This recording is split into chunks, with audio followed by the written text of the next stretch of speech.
Coming up on Roland Martin Unfiltered, streaming live on the Black Star Network.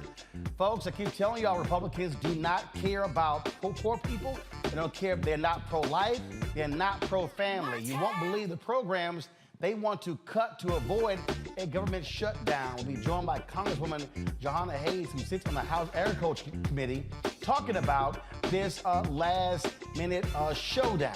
Also, we'll talk to a black Georgia family fighting to keep their 600 acres of land from eminent domain seizure for a railroad in the middle of their predominantly black community. A black superintendent falls prey to moms for liberty who have taken over school boards across the country. Charleston superintendent gets put on a paid administrative leave after being on the job for less than 3 months. One of the board members will be here to explain what is happening. The Fearless Fund won a massive victory in their court in a discrimination lawsuit today. The federal court in Atlanta will tell you about it. Plus, President Joe Biden becomes the first sitting president to join a picket line. And Vice President Kamala Harris was in Atlanta today for her Fight for Our Freedoms college tour. We'll show you some of what she had to say. Plus, in our Marketplace segment, the co-founders of Approved Jets, a private jet company, will be here to discuss their luxury travel offerings. It is time to bring the funk on Roland Martin Unfiltered on the Black Star Network. Let's go. He's got it. Whatever the miss, he's on it. Whatever it is, he's got the scoop, the fact, the find. And when it breaks, he's right on time and it's rolling.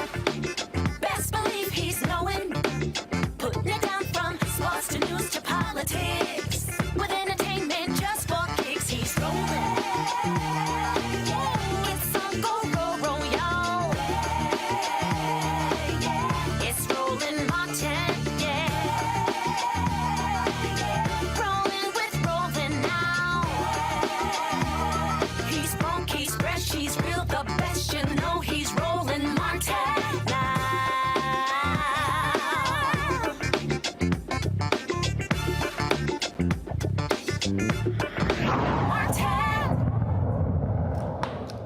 All right, folks, the fight to keep black land has been a battle African Americans have faced for centuries. And in Georgia, a railroad company is threatening to use the state's eminent domain laws to take away land from black folks so they can lay down a spur track right through the predominantly black community in Sparta, Georgia.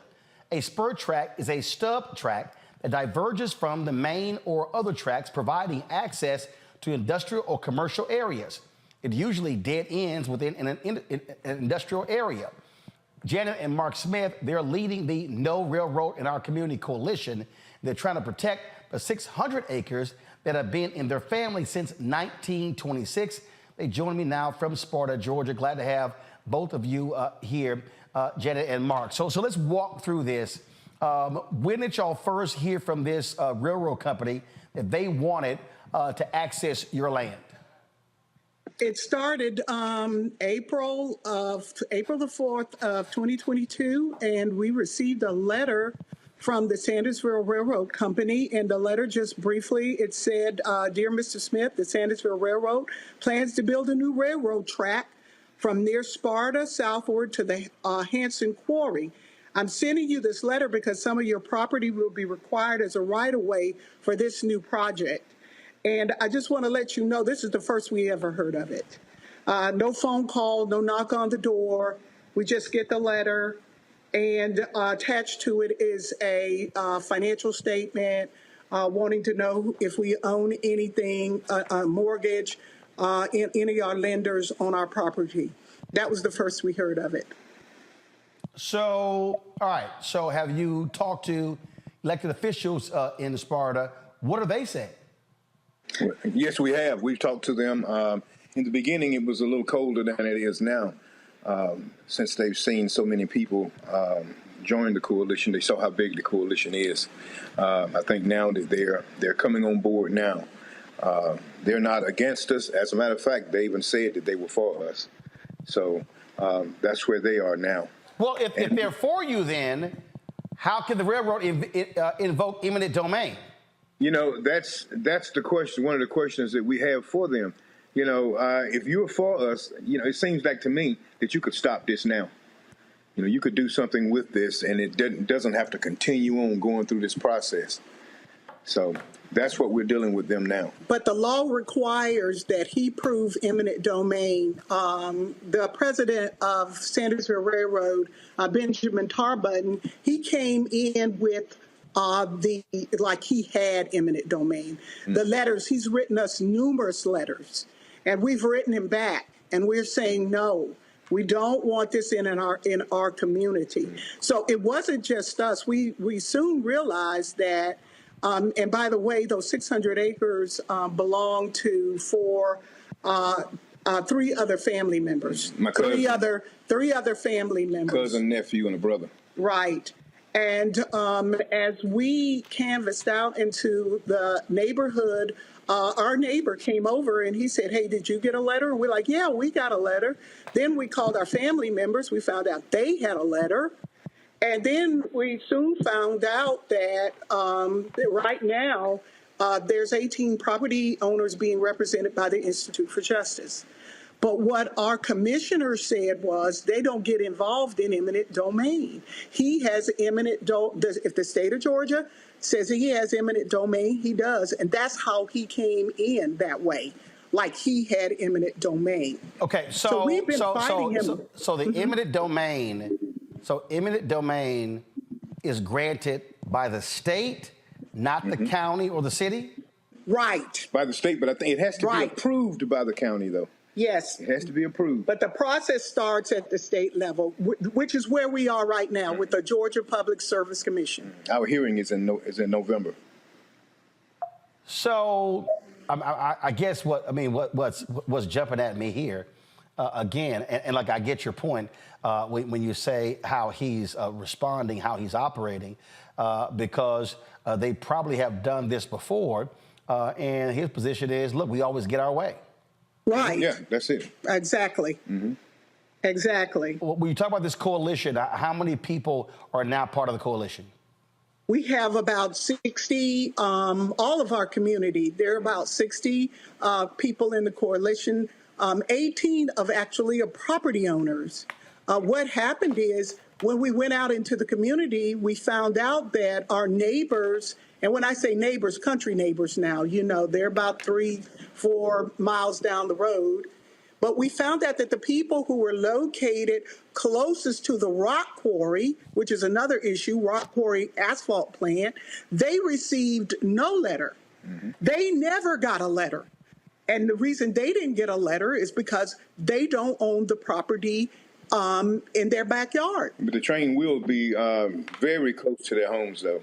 Yeah, very but he didn't need to get eminent domain for their property. Mm-hmm. He didn't need permission from their property. But he has to get ours to get there, to get to it. Right. 18 property owners. So there's 18 property owners who are actually the Institute for Justice, Southern Poverty Law Center, and Ogeechee River Keepers, who are our non-for-profits. They jumped in. We reached out. We reached out to the non-for-profits. We said, hey, look, we need help. We cannot afford legal fees. So he, just for like a year, he just kept sending us letters. He finally made a monetary offer. His last move was to make a monetary offer. He never offered money up front.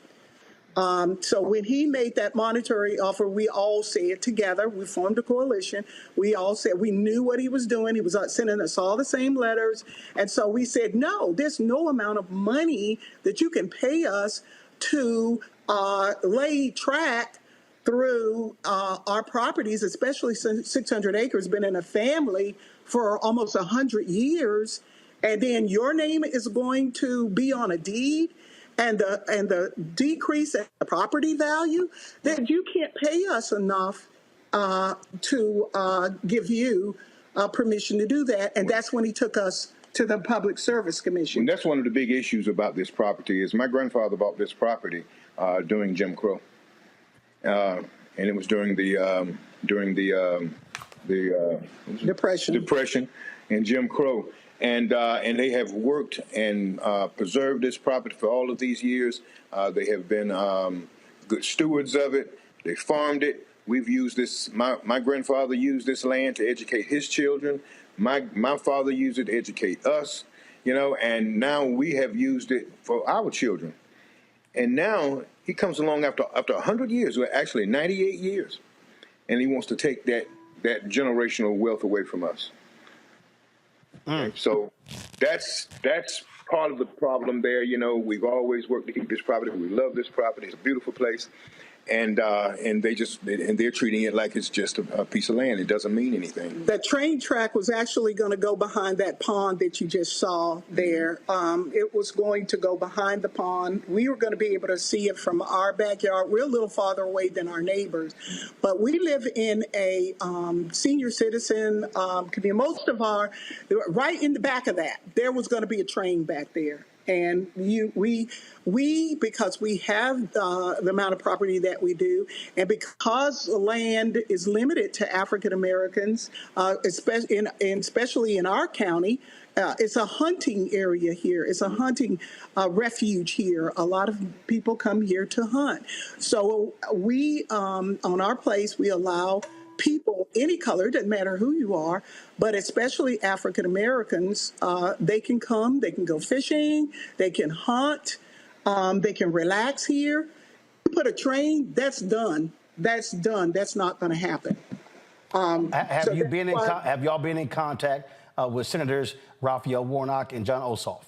We have been in contact with Senator Warnock. Yes, we have. And his aide. His aide actually came and spent the day with us. Yes. Yes. How about the other Senator Ossoff? No, we have not been in contact with him. Have y'all reached out, or they have responded? No, we reached out, and there's been no response other than Senator Warnock's aide. When did y'all reach out to Senator Ossoff? No, we did not reach out to him. No. And I'm saying, but look, you got two United States senators. Y'all should be reaching out to both of them. So you should be reaching out to Ossoff too. Yeah. Thank you for letting us know that. That's what we'll do. We will make sure we do that. Like I said, the hearing is in November. What about the state senator and the state rep from your area? Yes, we have. Yes, we did. We reached out. We did. No response. We reached out to our representative, our state representative. And you got no response? Jackson. His name is Mac Jackson. No response. As a matter of fact, when we had a meeting, it was a forum with Tar Button, his whole group, and with our coalition. He was there. Mac Jackson was there, but he was not there in support of us. So you reached out to Representative Mac Jackson, no response. Who is this? He's state rep or state senator? He's a state representative. Who's the state senator? Warnock. No. Warnock is the United States senator. Who's the state senator? Oh, yes, right. We got it. Yes, we have not reached out to him. I know who you're talking about. We have not reached out to him yet. Yeah, so you should reach out to your state senator. You should reach out to U.S. Senator John Ossoff. And then how many times have you reached out to Representative Matt? Is it Matt Jackson? Yes. Yes, we've reached out to him several times. Mm-hmm. Several times. Okay. Yes. He happens to be in the same town as Benjamin Tar Button. He lives in the same town. He lives in the same town. The night we had the town hall meeting, he walked right past me. I said, "Oh, you're here for us. Good." He walked right past me. He was there for Tar Button. He was there for Benjamin Tar Button. They live in the same town together. That's his hometown. Sandersville, Georgia.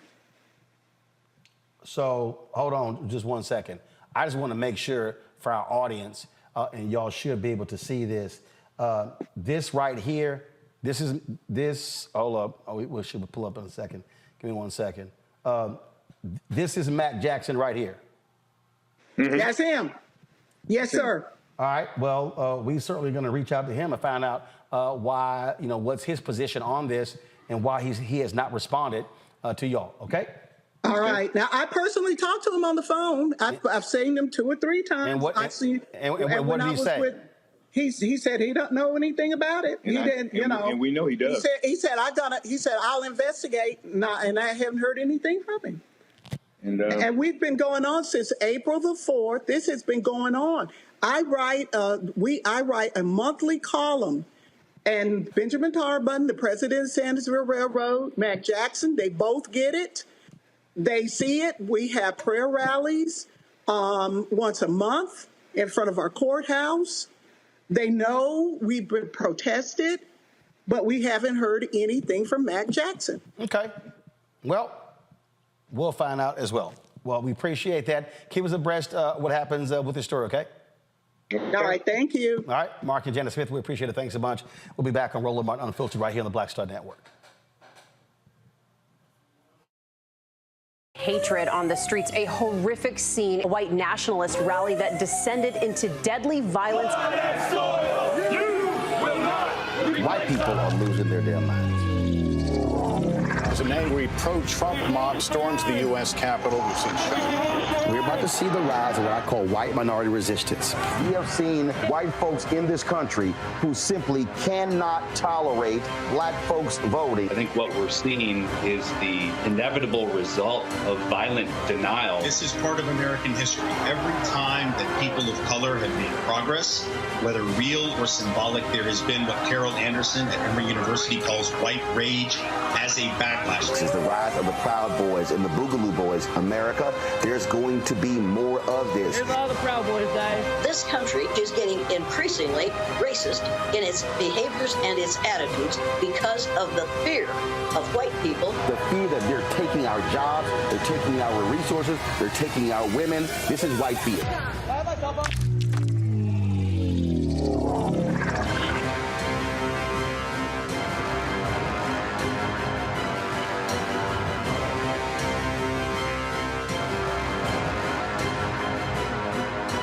On a next, A Balanced Life with me, Dr. Jackie. Staying balanced is tough enough with the normal day-to-day stuff going on. But what happens when we get the unexpected? It may come crashing down through a bad diagnosis for either you or a loved one. My son, he actually was diagnosed with non-Hodgkin's lymphoma, and it came out of a very challenging time in my life. I had a lot going on with starting a new business. How to cope and even stay balanced when even the walls are crashing in. That's on the next A Balanced Life with me, Dr. Jackie, here at Black Star Network. Farquhar, executive producer of Proud Family. You're watching Roland Martin Unfiltered.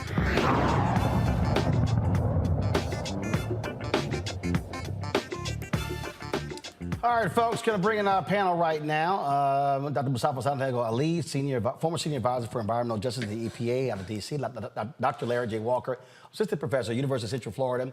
Out of Florida, Dr. Yambe Carter, associate professor, University of Maryland School of Public Policy out of Washington, D.C.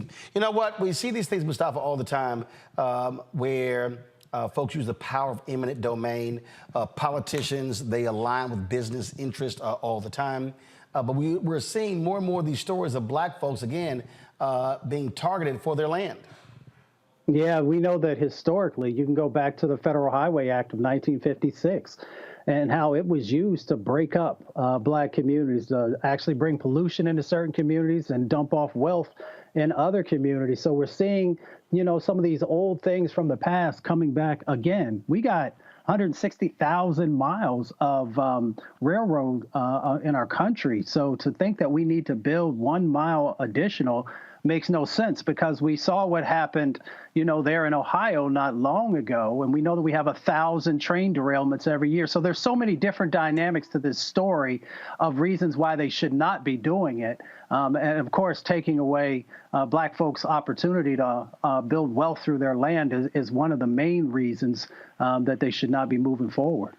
And that right there is really what jumps out, Nyambi. You're stealing black wealth.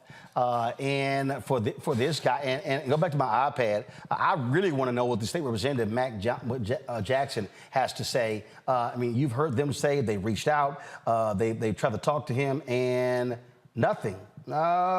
He owes those people an answer. And you know what? If you don't stand with them and support them, that's fine. Say it. Mm-hmm. Absolutely.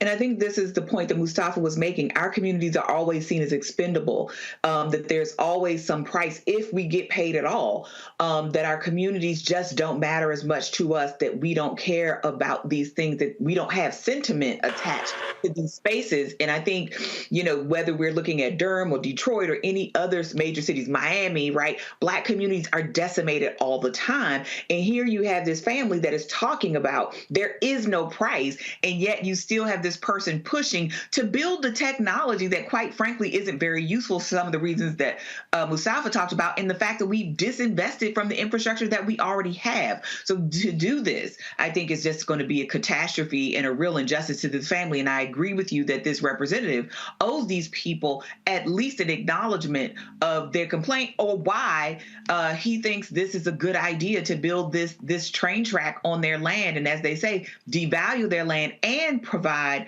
or cause a environmental breakdown to that community. Larry?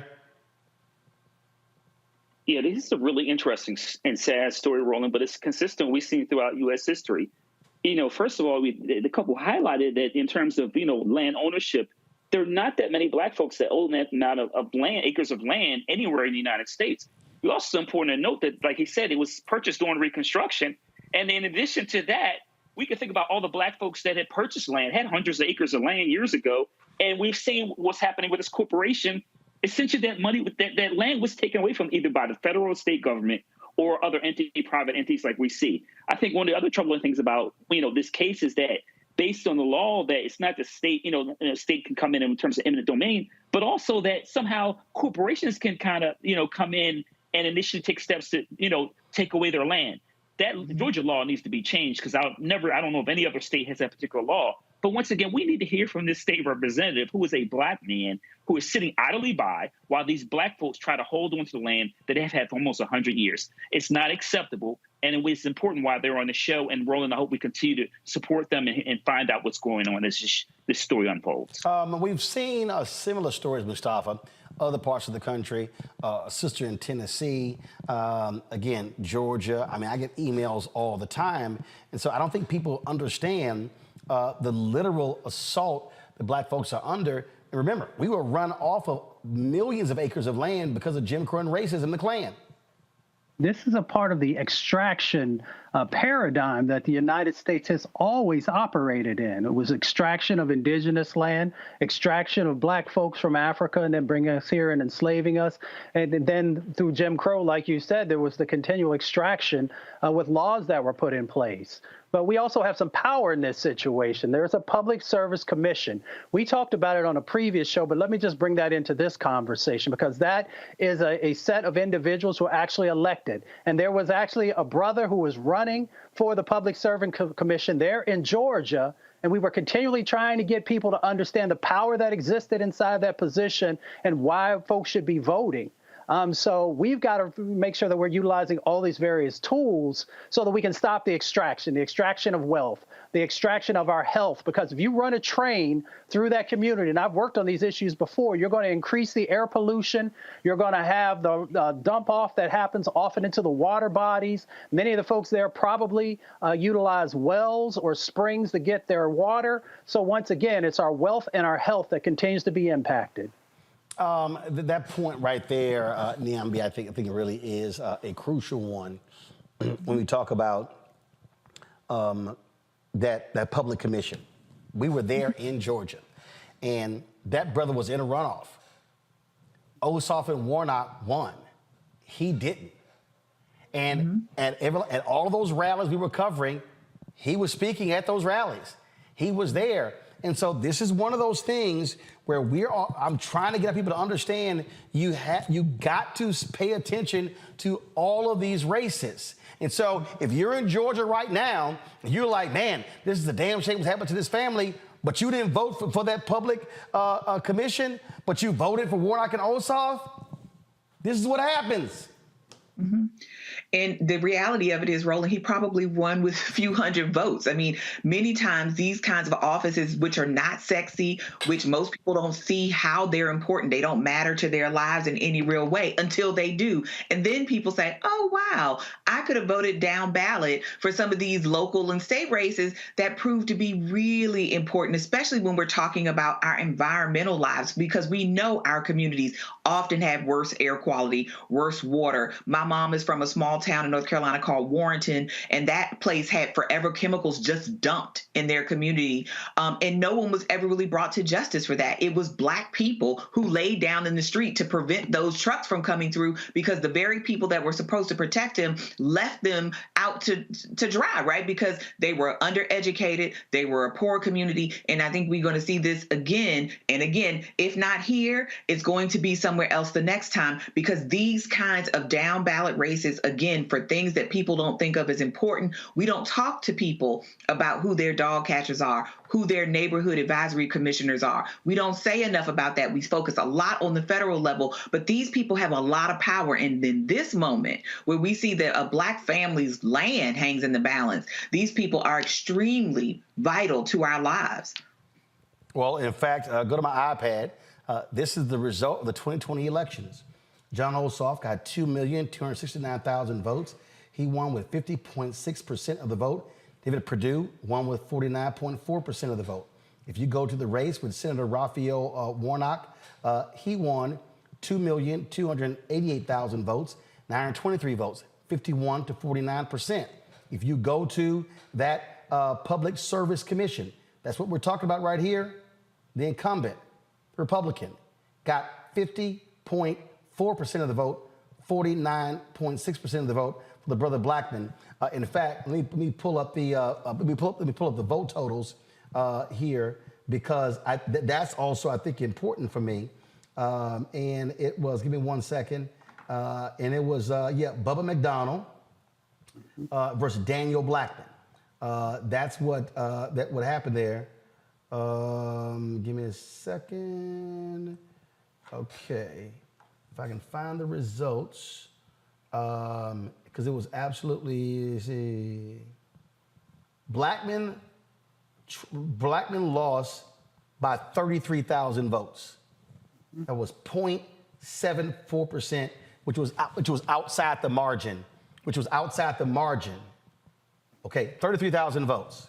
I'm still trying to find the actual vote total, because what I want to be able to show, and this is a thing that it happens a lot in these races, Larry, that when you look at the numbers, we always talk about down ballot races. So even though this was a runoff, these were the top three, this was down ballot, the other ones were in the top two, and it always happens. And so, yeah, after the fact, folks complain about something and they say, oh man, it's a doggone shame. I wish we had won that. But this is what we always talk about: judicial races, DA races, state Supreme Court races, all the races that don't get lots of attention, but they also matter.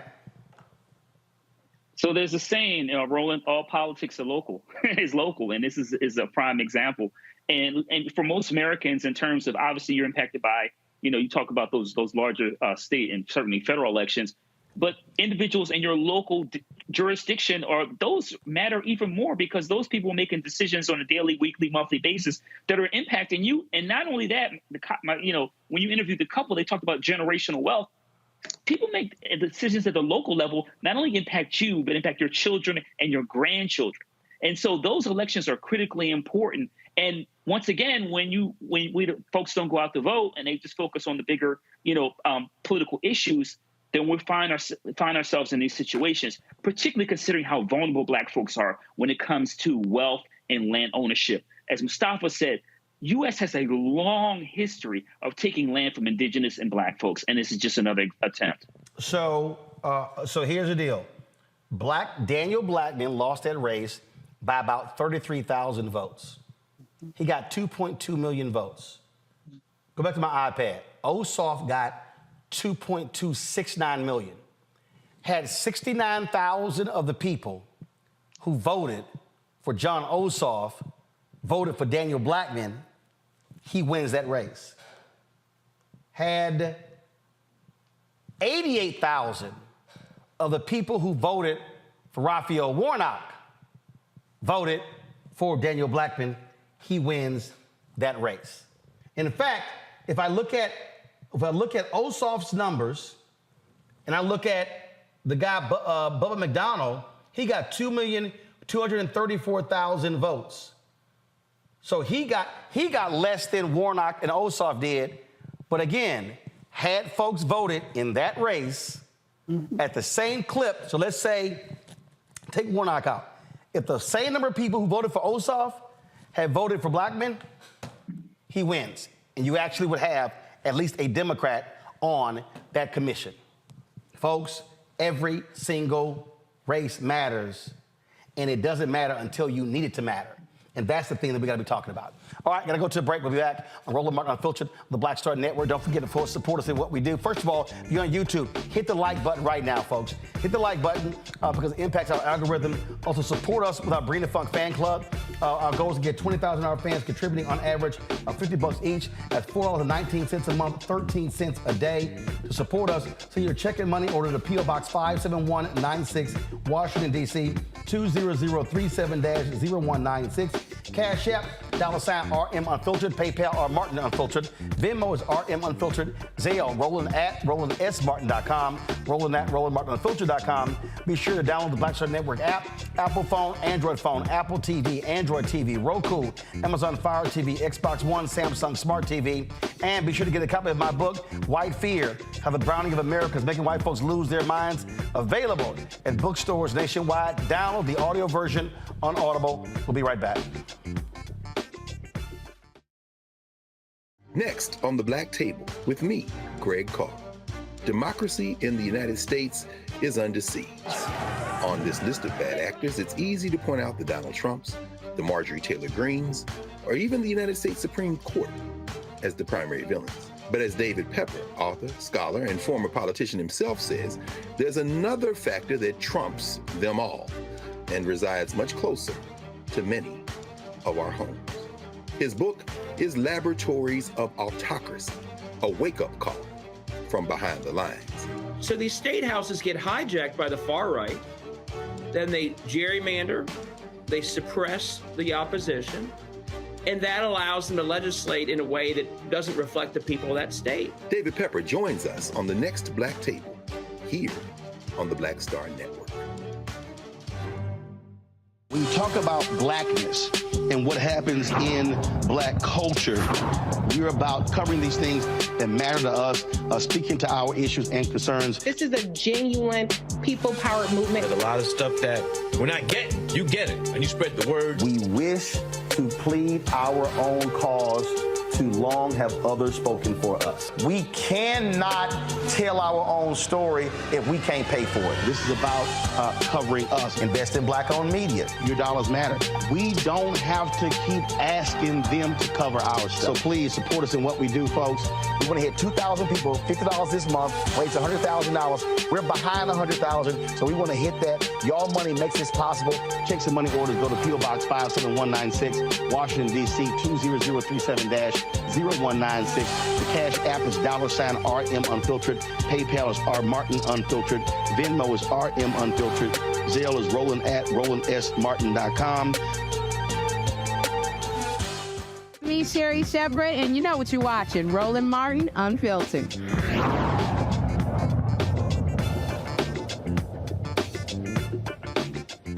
Again, you heard me say over and over and over again, every election matters. 2020, 2022.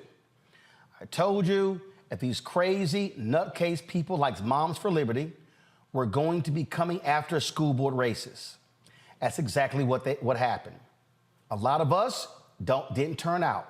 A lot of us didn't vote. And all across the South, Florida, North Carolina, South Carolina, and other places, these Moms for Liberty candidates have been taking over school district boards, and one of the first things they've been doing is firing black superintendents. Well, guess what? It's come to Charleston, South Carolina. Again, here in Charleston, South Carolina, a black superintendent who's been only on the job since July is now on administrative leave. Why? Because there was a 5-4 vote by the board during Monday night's meeting of the Charleston County School Board of Trustees, where Dr. Eric Gallion was placed on leave. One of the board members who voted against placing Gallion on leave joins us from Charleston, Courtney Waters. Courtney, glad to have you on Roland Martin Unfiltered. He was supposed to present a report of what he's been doing, plan of action, since taking over. Never got a chance to do that, correct? He eventually did that after he had been placed on administrative leave. He actually suffered the indignity of having to continue that meeting. So you're on the board. Any reason given why he's on administrative leave? Yes. Essentially, there was a claim made by an employee, and he was put on paid administrative leave as that claim is being investigated. There's a claim. Is it workplace harassment? Is it he was mean to them? It is hostile work environment. Okay, so one employee makes a claim of a so-called hostile work environment, and the action of the board is to immediately go to administrative leave? Is that what normally happens? No, never. So typically there are numerous processes that are followed prior to taking any action against the superintendent, but this was done under the guise of protecting him so that he could be away from her as this investigation continued. But it's very important to name that just 2 weeks ago at a meeting, there was an executive session called at the last minute to discuss his contract. And during that time, we discussed several different items, reasons why he might be terminated. And so this has been a calculated effort. Okay, did he just get the job in July? He just got the job in July. So all of a sudden, we got massive problems? Sure. And we're not really told. We don't. So, of course, I'm on the other side. So I'm not sure exactly why. I can't say factually why the tide has turned. But essentially, this man came into office early July, and by July 17th, the four of us who voted against him being put on paid administrative leave found ourselves in a position of trying to convince the board to overturn a decision not to allow the superintendent to hire or make organizational changes. Now, to be clear, that action that was taken on May 18th preceded his arrival and had to do with the interim superintendent not making any changes until a new superintendent arrived. However, about a week after he arrived, the board was like, no, he can't make any changes. He just got here. We're not handing him the keys to the kingdom. And so what is assumed in the community is that there was some conversation had or maybe some information shared about, him that made the Moms for Liberty faction of the board believe that he would be a radical, and they started to oppose every change that he's tried to make in this district. I'm confused because normally when somebody is named superintendent, you actually hire them to run the district. You hire them to make changes. You hire them so they can hire people and hire staff. You don't hire somebody to be superintendent and then have the board of trustees basically run the school district. Not only that, but our policies actually say that we are supposed to operate at a policy level, and we are not supposed to deal in the strategic choices or the administration of the district. And so, of course, his contract says that he's allowed to manage the district in all the ways that are required. He's allowed to choose staff. He's allowed to fire staff. But this board has put an action in place that actually contradicts our policies and his contract. Okay. Wait a minute. So you sign somebody to a contract to do the things that you're supposed to do to lead the contract, and then when he signs the contract, then they go, nah, forget what the contract says. We ain't let you do any of that. Essentially, that's exactly what happened. And it's been It's been shown, demonstrated through several actions. It wasn't just, he tried to bring a chief of schools to the district, because this is a man, by the way, who's probably the only CEO or commander-in-chief in America who has not been able to choose his own staff. He is working with the staff that existed in the district prior to him arriving, many of whom actually applied for the role. But these Moms for Liberty folks have cozied up to certain folks in the district. And so there's this sort of organized strategy to stop him in his tracks at any cost. This is, so when did this 5 majority come into play? So they came into play last November. I'm the only board member who had already served on the board previously. And so the entire board is new. This faction came out of nowhere, and they all won by very slim margins. Every one of them ended up, all but 2 of them, ended up in a race where there were multiple candidates who were much more moderate or left-leaning, and they split all of the votes, and these folks edged in at very slim margins. Wow. Questions from our panel. Nyambe, you first. Hi, Courtney. Thank you for joining us. So what is the plan with Dr. Gallion? I mean, at this point, he's only been allowed, to do nothing and is now on administrative leave. So is this tantamount to firing, or is the hope that he will get tired and resign? Like, what is the plan here? So the plan is that the community, so the beautiful thing in our community right now is that folks are responding. If I could name any silver lining here, is that our community is mobilized. You wouldn't believe the number of calls, texts, emails. We've been on the phone all day long with people saying, what can we do? The principals are like, let's organize a walkout. There are folks in the community asking. And so we're convening people to decide how we're going to strategically hold them to the fire. I immediately sent a note last night as soon as I got home and said, I expect that this investigation moves swiftly, and that it's not some smokescreen just to keep him out of work. And so we were told by the chair that counsel had reached out to his counsel. We made sure that his counsel gets to be involved in the selection of the investigation firm, because at this point, the integrity of it all is compromised. Thank you. Larry? Yeah, sure. Thank you for, coming on the show. I guess my question is, it sounds like legally, and look, I'm not a lawyer, but it sounds like you talked about his contract. It sounds like the board could be in breach of contract and find itself in a serious situation when it comes to liability. What are your thoughts about that? So my thoughts are, these are taxpayers' dollars, and most of the taxpayers agree that it was a huge waste of resources to go through a search and then hire a man at a very significant salary and then decide it doesn't matter. However, what people need to understand about these Moms for Liberty folks is that they've got a very clear agenda and assignment, and none of that matters to them. How much money they spend on this doesn't matter nearly as much as when they scrutinize academic programs that they then reject or narrowly pass through, because their assignment is, we are going to control who is working on behalf of children, what information is presented to them, and they are doing this systematically through committee work, through policies, et cetera. So it doesn't matter that we are going to be on the losing end of a lawsuit, because the objective is clear. It's not education related, but it is a very clear objective. Mustafa? Yeah, first of all, thank you for everything you're doing. Thank you for that last comment also, because folks really need to pay attention to these power dynamics that are playing out both in your city and across the country. Just for folks who are watching, has there ever been anyone else in this position that has had to face a similar set of actions? The only time before that I know of is the one time we had a Black woman superintendent, Dr. Maria Goodloe Johnson, and she was run out of town. Yeah, thank you for that, because I knew the history there. I wanted everybody else to know it as well. And according to reality is, all across South Carolina, where Moms for Liberty took over school boards, they've done this exact same thing. They've run out Black superintendents.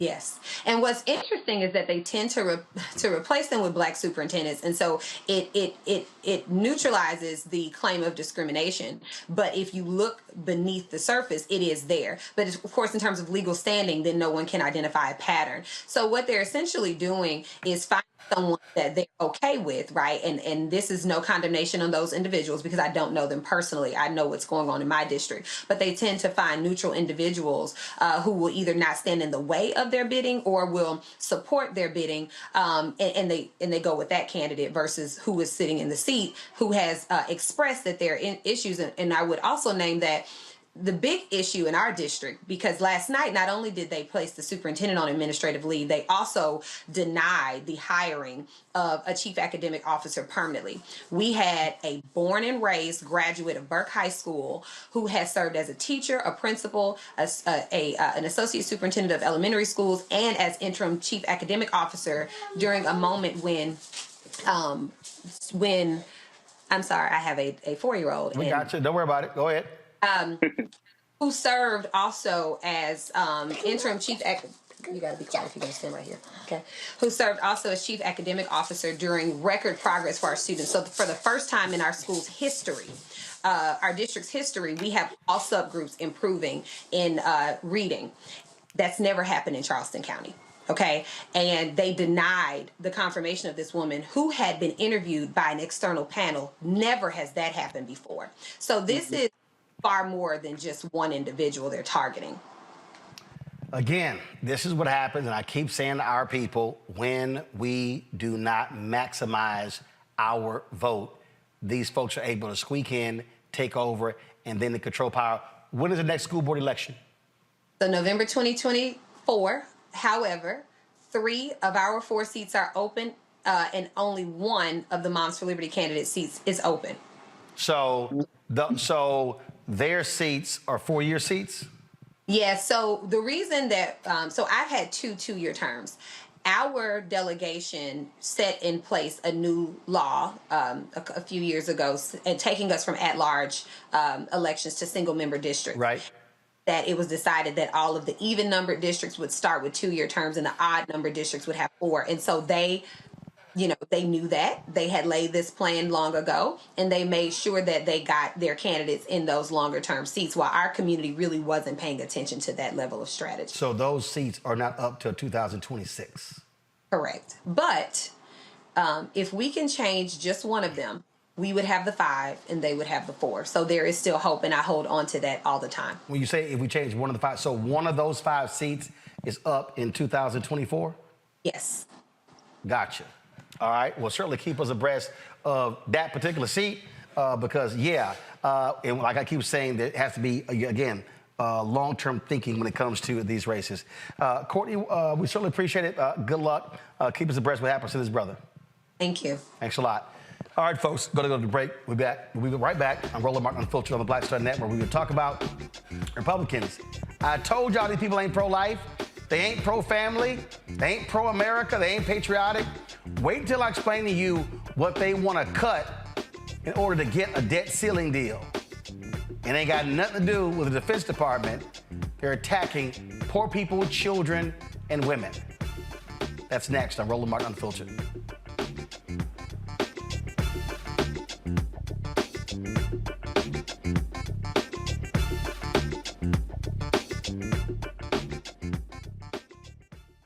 All change is not growth. Right. But thoughtful change is real good fertilizer. And that's what has been so beneficial to us. But you also were not afraid of the pivot. Well, and I'm a black woman in business. Come on, I don't care how I dress up. I don't care who I'm speaking with. I don't care what part of the world I am in. I still am a black woman in business. Being afraid of the pivot, being fearful of change is not what got me here. Respectful of change, respectful of pivot, yeah. Fearful, no, no.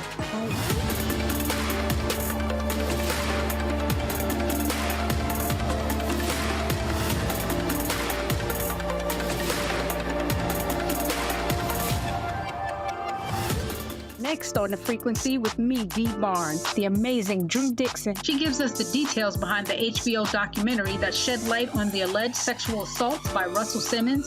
And we're talking about the Netflix documentary, Ladies First, right here on The Frequency on the Black Star Network. On the next Get Wealthy with me, Deborah Owens, America's Wealth Coach, less than 5% of the top executive positions in corporate America are held by women of color. We know it's not because of talent. A recent study says that it's microaggressions, unconscious bias, and limited opportunities being offered to women of color. On our next show, we're going to get incredible advice from Francine Parham, who's recently written a book sharing exactly what you need to do to make it up into the management ranks and get the earnings that you deserve. I made a point to sit down and I made a point to talk to people. And I made a point to be very purposeful and thought-provoking when I spoke to them. That's right here on Get Wealthy, only on Black Star Network. This is Essence Atkins. Mr. Love King of R&B, Raheem Devon. It's me, Sherry Shepard, and you know what you watch. You're watching Roland Martin, Unfiltered.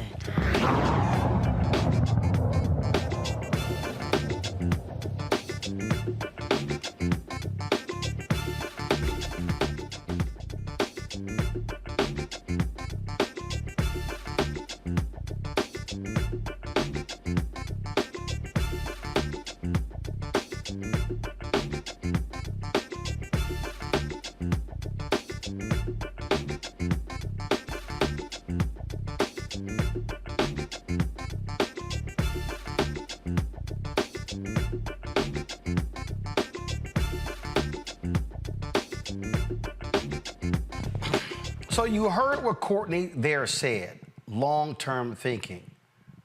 That's what Moms for Liberty, they've been doing. Steve Bannon said after the 2020 election, they were going to be going after these school board races.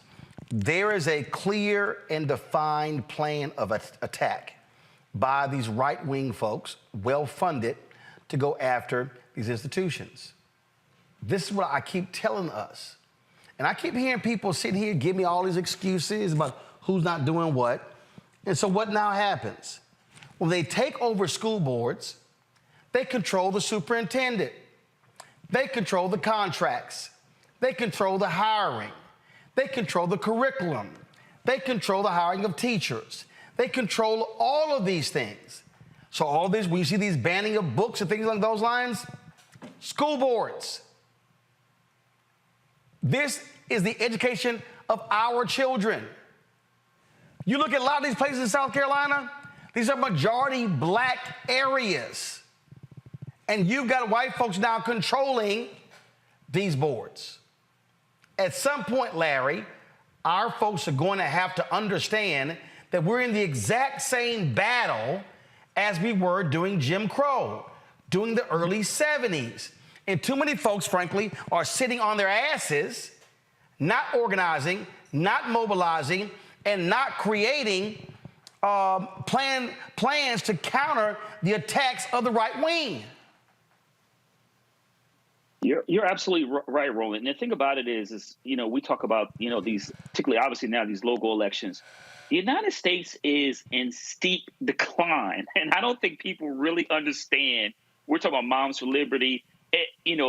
This is, before we talked about the issues relating to Tea Party, you know, when it comes to Obama, during the Obama administration, this is consistent in terms of when you see when countries have, Democratic and then find a decline, whether it's the local, state, or federal elections. And so, but we need Black folks to come out and vote, because the next year, it's going to be critical. Whether we consider we're still, considered a democracy or a totalitarian nation that's ruled by individuals who don't care about Black, who don't care about Latinx folks, members of the LGBTQ plus community, anyone who is different. They will other you, and then all your rights will be stripped from you. And it essentially will have is minority rule. That is not a democracy. And if folks don't consistently come out to vote, not just next year, but every election cycle, 2 to 4 years, then we will find ourselves in a situation. We're essentially fighting. It's like we're fighting against the tide. And it's critically important that we're engaged, that we fund the candidates that will definitely address the issues that concern the members of the Black community, and that we consistently vote, not just next year, but every election cycle after. You know what? There's this great scene, Niambi, from Scandal, where the Joe Morton character is talking to Kerry Washington, where he says, you're running around in a field of bombs that are going off, and you act like it's a field of daisies. And that's what a lot of people are doing. And the reason, and I know there's somebody watching, and I see y'all comments on the boards. They keep saying, well, Roland, it's not just Black people. But I keep saying, if you look at these areas where you have a lot of Black folks, our numbers are piss poor. In fact, perfect example. Tammy Sawyer dropped this. Let me just show you this here. This is an example of what I'm talking about.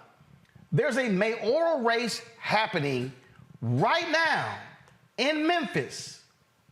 Right now in Memphis.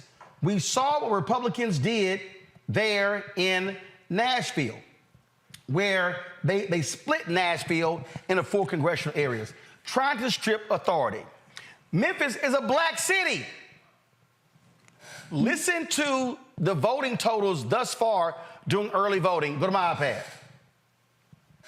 That's the number of people in Memphis who have gotten out and voted. Slow with it. Come on. 6%. That's the number of people in Memphis who have gotten out and voted in early voting thus far. You've got 5 days, Tuesday through Saturday this week, to get out and vote yourself. Memphis, whoever is the next mayor, will impact our city for the next decade. We're talking economic reform. We're talking criminal justice reform. We're talking about impacting our schools and, most important, our youth. If you're worried about crime and potholes, take 5 minutes and make a decision. 6%. Let's get that number up, y'all. It takes 5 minutes, and you can take somebody with you. Every day this week, I'll be posting another clip from one of the 5 interviews that I was able to do with candidates for Tammy Sawyer Talks: Van Turner, J.W. Gibson, Michelle McKissick, Paul Young, and Reggie Hall, so that you can make an informed decision. Tammy Sawyer Talks has been really excited to be a part of this process. I have been excited to be a part of this process and sit down with candidates. We'll be continuing to do coverage throughout the week, including covering the impact of the indictment of 9 officers for the murder of Gershon Freeman at 201 Poplar. So continue to stay tuned, but also get out and choose somebody. I'm not going to tell you who to choose. I'm going to tell you to be informed. I'm going to tell you to get out and vote. 6%. Let's put a 1 in front of that. Let's get to 16% by the end of early voting, okay? And then next week, let's get to 96%. I believe in you, Memphis. Let's do this. Get out and vote. Right there. I'm sorry. There are no excuses. And I guarantee you, it's a lot more than 6% complaining. Well, it's always easy to complain than to do something. But I think, Larry's point is one that bears repeating, not just in Memphis, but all over, because I think we always assume there will be another election, another opportunity to make it right. But what folks like Moms for Liberty and others are trying to do is play these long games. We saw it with Project Red Map in the early 2000s, where Republicans realized, we need to look at these down ballot races. We can win state houses. We can win gubernatorial races. So we don't actually need to win the presidency, because if we can win the states, we can actually extend our lives, because Republicans are quite unpopular as a group when we look at the United States nationally, but we don't vote as a nation. We vote in these districts, we vote in these communities, and they knew that, and they had great success with that in winning state houses, winning gubernatorial elections. And now in a place like Memphis, where you talk about mayoral elections and everything that mayors have to do in terms of police and hiring police chiefs, when we think about city managers and all of these really vital services that people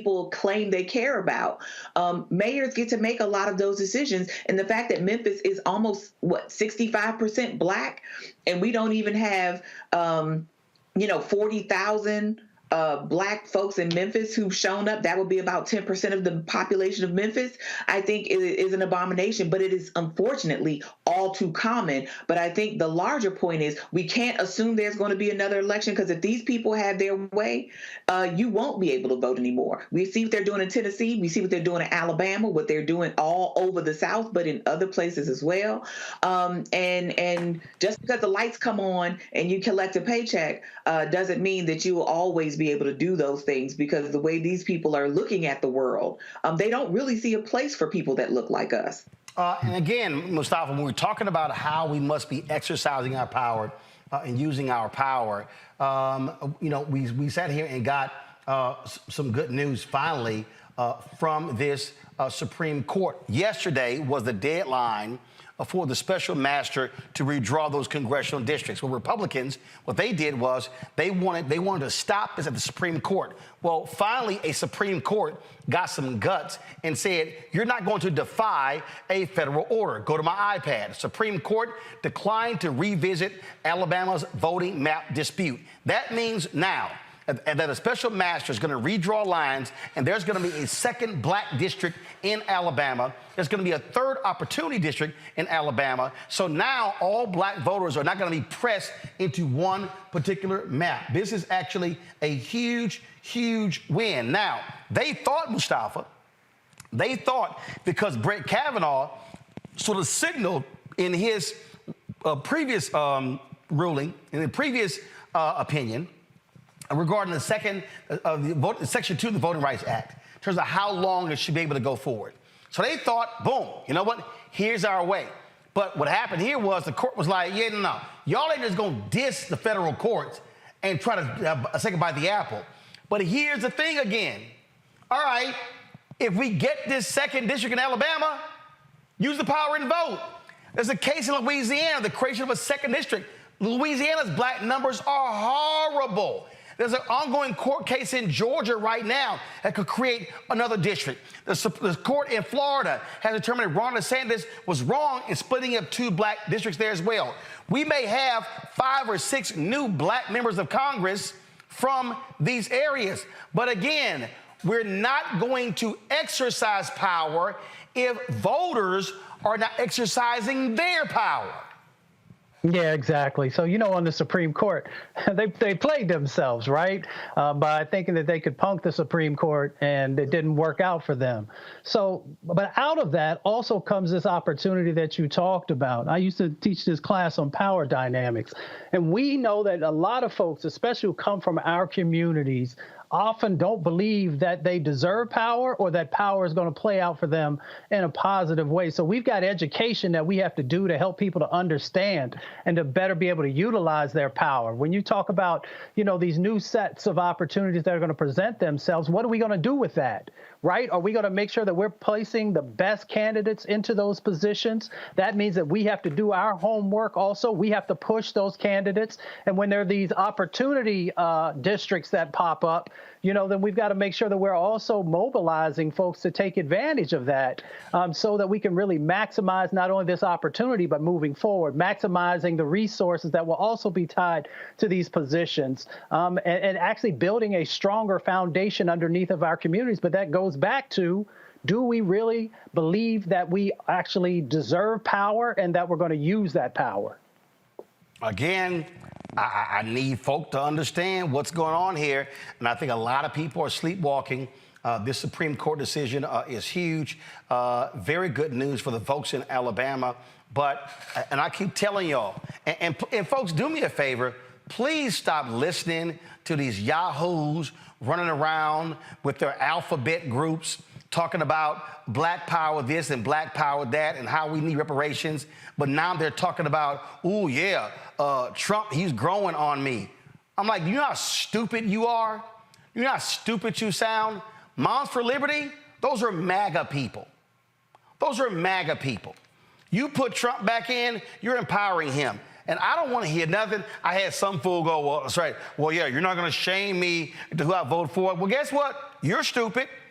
Because I love these so-called reparations advocates who are also anti-immigrant folk, and they madly support deportation and all of that. Was cracking me up. The folk who y'all talk about voting for, none of them want to give your ass reparations. Not nail one. You can't show me a Republican in Congress that wants to do that. But y'all want to sit here and flirt with Trump. Okay, be stupid and then see what happens. But I'm telling to the rest of the folks, understand what is going on at play. The white right wing, I didn't say the right wing, the white right wing. Their strategy is to go after anything and everything in this country that's black and minority. Take your pick. That's what they want to do. Here's what they know. And all y'all people who, if you think I'm playing, go ahead and F around and find out. Their plan right now is to absolutely target the federal workers. They're targeting state workers. They're targeting county workers. They're targeting city workers. They're targeting school board workers. African Americans disproportionately have high five-figure and six-figure jobs in government because we've been frozen out of corporate America. So when you hear these yahoos come here with their smaller government, that means getting rid of your black ass and your mama and your daddy and your aunts and your uncles and your cousins. That's their game plan. Right now, Trump and his nutcase Republicans, they are literally drawing up plans. Axios has reported this. Politico has reported this. The New York Times has reported this. Right now, in D.C., not far from our studio, they have a complete operations center where they are drawing up plans to completely dismantle the federal government. They are on record as saying, we want to fire anybody who does not align with MAGA principles. So, Mustafa, these folks can play games if they want to, but they need to understand this is a federal level, a federal strategy, a state strategy, a county strategy, a city strategy, and these billionaire Republicans, they are using their money to drive this. And so it's the courts, it's legislative, it's every facet, and we still got some people sitting here going, well, you know, I think Trump is the lesser of two evils. Biden has put more black women on the appellate bench than all other presidents combined. And these fools actually say there's no difference between Trump and whoever his VP is and Biden and Harris. They're nuts. Yeah, they're just, they're spouting the same talking points that, that the Heritage and the rest of that crew, Ace and the rest of them continue to just push out. The reality of the situation is that we should be doing what's best for our communities. We should always take a look at candidates and say, who is it who's actually lived up to the words that they've done? And I never push any administration, but this current administration has put billions of dollars back into our communities. That's a fact. That's not opinion. It's not theory. And folks need to stop dealing with just opinion and theory and get down to the real facts of what's going on in our communities. So if you say that you love black people, then act like it and make sure that you're actually doing your research about who has actually helped to make change. Now, that doesn't mean that we should not push the Biden administration to continue to do better, or any administration. But we also got to realize the fact also that the MAGA Republicans are being very clear. They used to do stuff in the shadows, right? Now they're right there in your face saying, what you going to do about it? We done told you everything that we are going to eliminate. So if you're having problems with housing right now, they're going to make sure that the things that have been going on over at HUD that benefited our communities is minimized or is gone. The things that happen over transportation, making sure we have transportation policy that's no longer disproportionately impacting our communities, they're going to get rid of that. When you look at the Environmental Protection Agency and all the black and brown folks are walking around with all these diseases because you've been breathing in toxic air and drinking toxic water, they tried when Trump was in to actually eliminate environmental justice. And then enough of us got together and pushed back and stopped them. But they're going to get rid of it this time if you give them a second bite at the apple, because they're much more strategic now. now. They know how the government works, they know where the levers are, and they know how to eliminate your ability to have anything positive happen inside of our communities. So if you want to play around, you go ahead, but you also look your children in the eyes and you look your grandmother in the eyes when those benefits that they needed are no longer there because you wanted to take and, play around in these types of situations. This is not a game. I talk to all kinds of people on Capitol Hill in these strategy sessions, but I'm also out there in the streets working with over 1,000 communities in my career. So I wouldn't come on TV and tell you something that wasn't true. But there's a whole bunch of other people. I don't know where they're getting their funding from. I don't know what their agenda is, but they're sharing with you things that is not beneficial for our community and will end up killing Black people, will end up making Black people sick, and will continue to extract wealth from our communities if we don't check individuals who are saying things and doing things that is not going to help us to move forward in this decade. And for people to understand Niambi, to like literally understand how deranged these people are, keep in mind the number of Black people in Alabama. This literally is the statement from the Republican Alabama Attorney General, seething at the Supreme Court ruling. But I want people to see the first line of his statement. Go to my iPad. My fellow Alabamians, no. What it should say is my fellow white, right-wing, conservative, Republican Alabamians. Because clear, the white attorney general, the white Republican attorney general of Alabama don't give a damn about Black people, because this is what he literally says. The state will now be encumbered with a racially, go to my iPad. The state will now be encumbered with a racially gerrymandered, court-drawn map for the 2024 election cycle. I'm sorry. Y'all asses got busted because you dissed Black people. You ignored Black people. You packed Black people. And the courts busted your racist maps. So I love it how the racist map makers now want to call it racist that they got busted. Back to my iPad. This fool writes, and it should say again, the white right-wing Alabama legislature, because it was Republicans, it wasn't the Democrats, passed a, quote, fair and reasonable map in 2021 that mirrored what multiple federal courts had blessed in years past.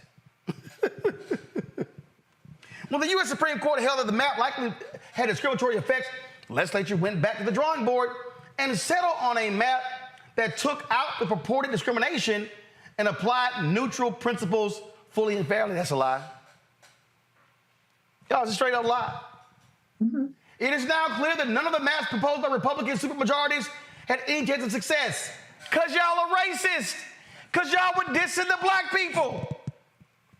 I love this. Treating voters as individuals would not do. Actually, Supreme Court was saying one man, one vote. So they actually were saying individuals. Back to my iPad. They then go, instead, our elected representatives and our voters must apparently be reduced to skin color alone. Yes. Y'all said white was right. You. Go back. No Alabamian, Black, white, Republican, Democrat can look at the court-drawn maps that will soon be imposed on us and see anything other than the prioritization of race above all else. No, nice try. These, Niambi, if you read further this letter is literally a Jim Crow era letter. There should be nothing more offensive, go back, to the people of our great state than to be sidelined in 2023 by a view of Alabama that is stuck in 1963. This racial agenda is pressed by left-wing activists, not just in Alabama, but in any Republican state where it might advantage Democrats. If this brazen and divisive commandeering is permitted without even a whisper of concern from other quarters, America's congressional elections, as we know them, will never be the same. Niambi, I swear George Wallace could have written this in 1963. Right now, in 2023, this is the language of that the white Dixiecrats used against black people, and they're doing the exact same thing. Well, absolutely, because trying to get something that looks like equality is oppressive in their perspective, right? Because they want it all. Because when you look at that map, I think it's really rich that they say that Alabamans are reduced to skin color when they so obviously pack as many black voters as they could into that singular district. I mean, the fact that they're even squabbling over one more black representative potentially out of the other representatives from that state, I think even tells us something, because even one additional black representative is one too many for these people, because what they want to do is squelch black Alabamans. And because they've been caught on the mat, because they've said they've tried to seek relief from, again, an additional district. It's not as if they said there could be, you got to draw all the districts in a way that blacks are the majority of the whole state representatives, right? But the way that they're talking about it, you would think that's actually what we're talking about. So I think when you're the oppressor and somebody says, hey, you can't keep doing this to people, and you have to slightly behave, everything looks like oppression to you. But I think this is, to Mustafa's earlier point about people who like to be contrarian just to sort of be a free thinker, independent thinker. There's nothing that we can sort of both sides about this. What is happening to black folks in Alabama and many other states, as you mentioned, Louisiana, Mississippi, and so many others, that is not by happenstance. That's not about free thinking. That's not having a different worldview. In many cases, these people do not see a world where black people should have any place at the table, where black people should wield any kind of power. And if we are not careful, some of us will both sides ourselves into the grave, because these people are not happy for us to sit at the table, but they are happy to use our votes. They are happy to use our shields. They're happy to use our faces, our likenesses, our art, or any other thing to sell this vision that just does not exist, right? This vision of color blindness, which, lo and behold, always leaves us with the short end of the stick, always with less than, always, in some cases, with nothing. And so I find it really interesting that Alabamans, white Alabamans, and this state attorney general and even state legislators are complaining about the fact that they cannot continue to discriminate against black folks while claiming they're being discriminated against because somebody told them to cut it out. It's utterly hilarious. All right, I go to a break real quick. We come back. Folks, Republicans, I told y'all the people ain't pro-family, they ain't pro-life. Wait until you hear what they want to cut to keep the government open. You're gonna be shocked and stunned. Plus, we'll talk to two brothers who own a private jet company. That's right, black folks fly private. We'll talk about that next. Roland Martin, Unfiltered, the Black Star Network.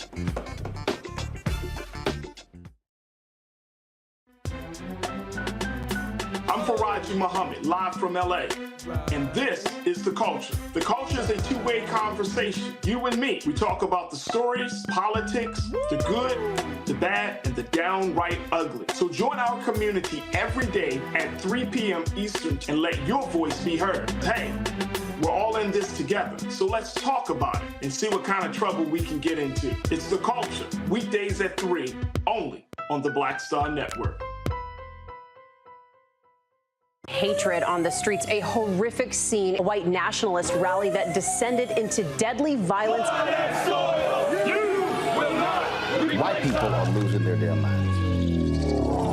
as an angry pro-Trump mob storms the U.S. Capitol. We've seen shutdown. We're about to see the rise of what I call white minority resistance.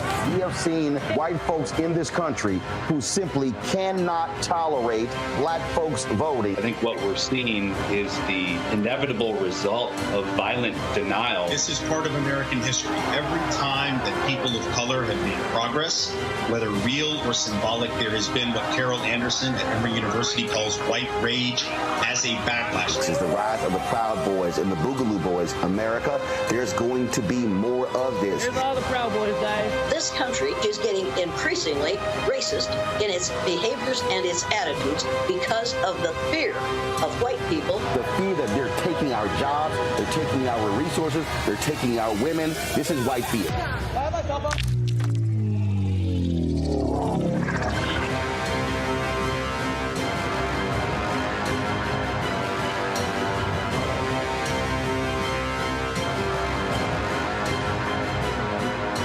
Next on The Frequency with me, Dee Barnes, the amazing Drew Dixon. She gives us the details behind the HBO documentary that shed light on the alleged sexual assaults by Russell Simmons. And we're talking about the Netflix documentary, Ladies First, right here on The Frequency on the Black Star Network. Hey, it's John Murray, the executive producer of the new Sherry Shepherd Talk Show. And you're watching Roland Mark, Unfiltered.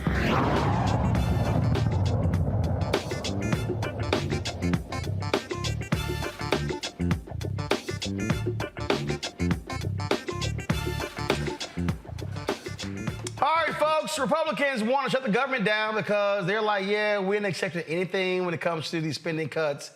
Well, guess what? They want to cut a whole bunch of stuff.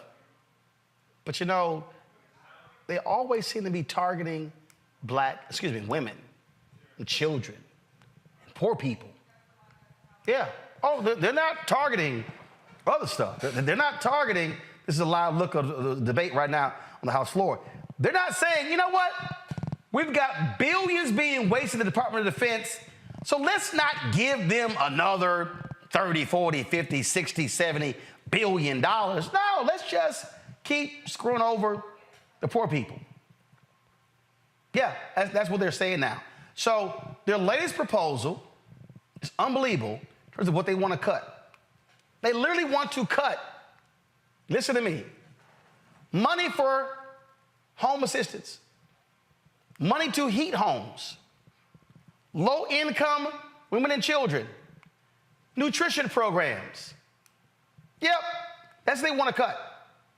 Joining us now is Congresswoman Jahana Hayes of Connecticut. She sits on the House Agriculture Committee. Glad to have you on the show. Congresswoman, this is why I just keep saying that Democrats should never let them play this game when they go, we're pro-family, we're pro-life.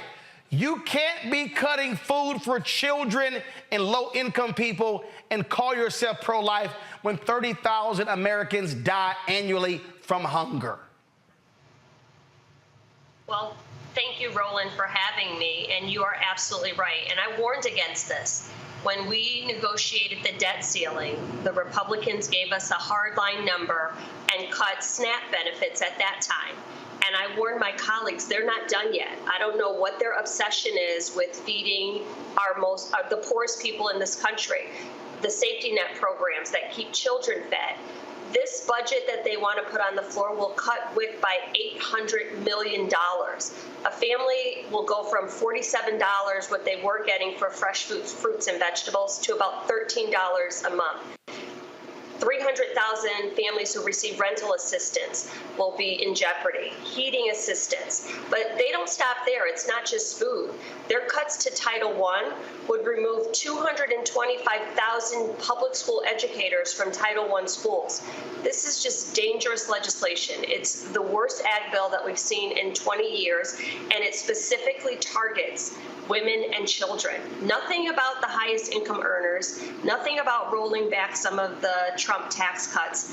Every cut in this budget is to women and children and are the most marginalized, poorest families in this country. Oh, let's talk about Pell Grants. They want to cut, same thing. So all of you college students vote Republican, guess what? They're coming after you. Yes, Absolutely.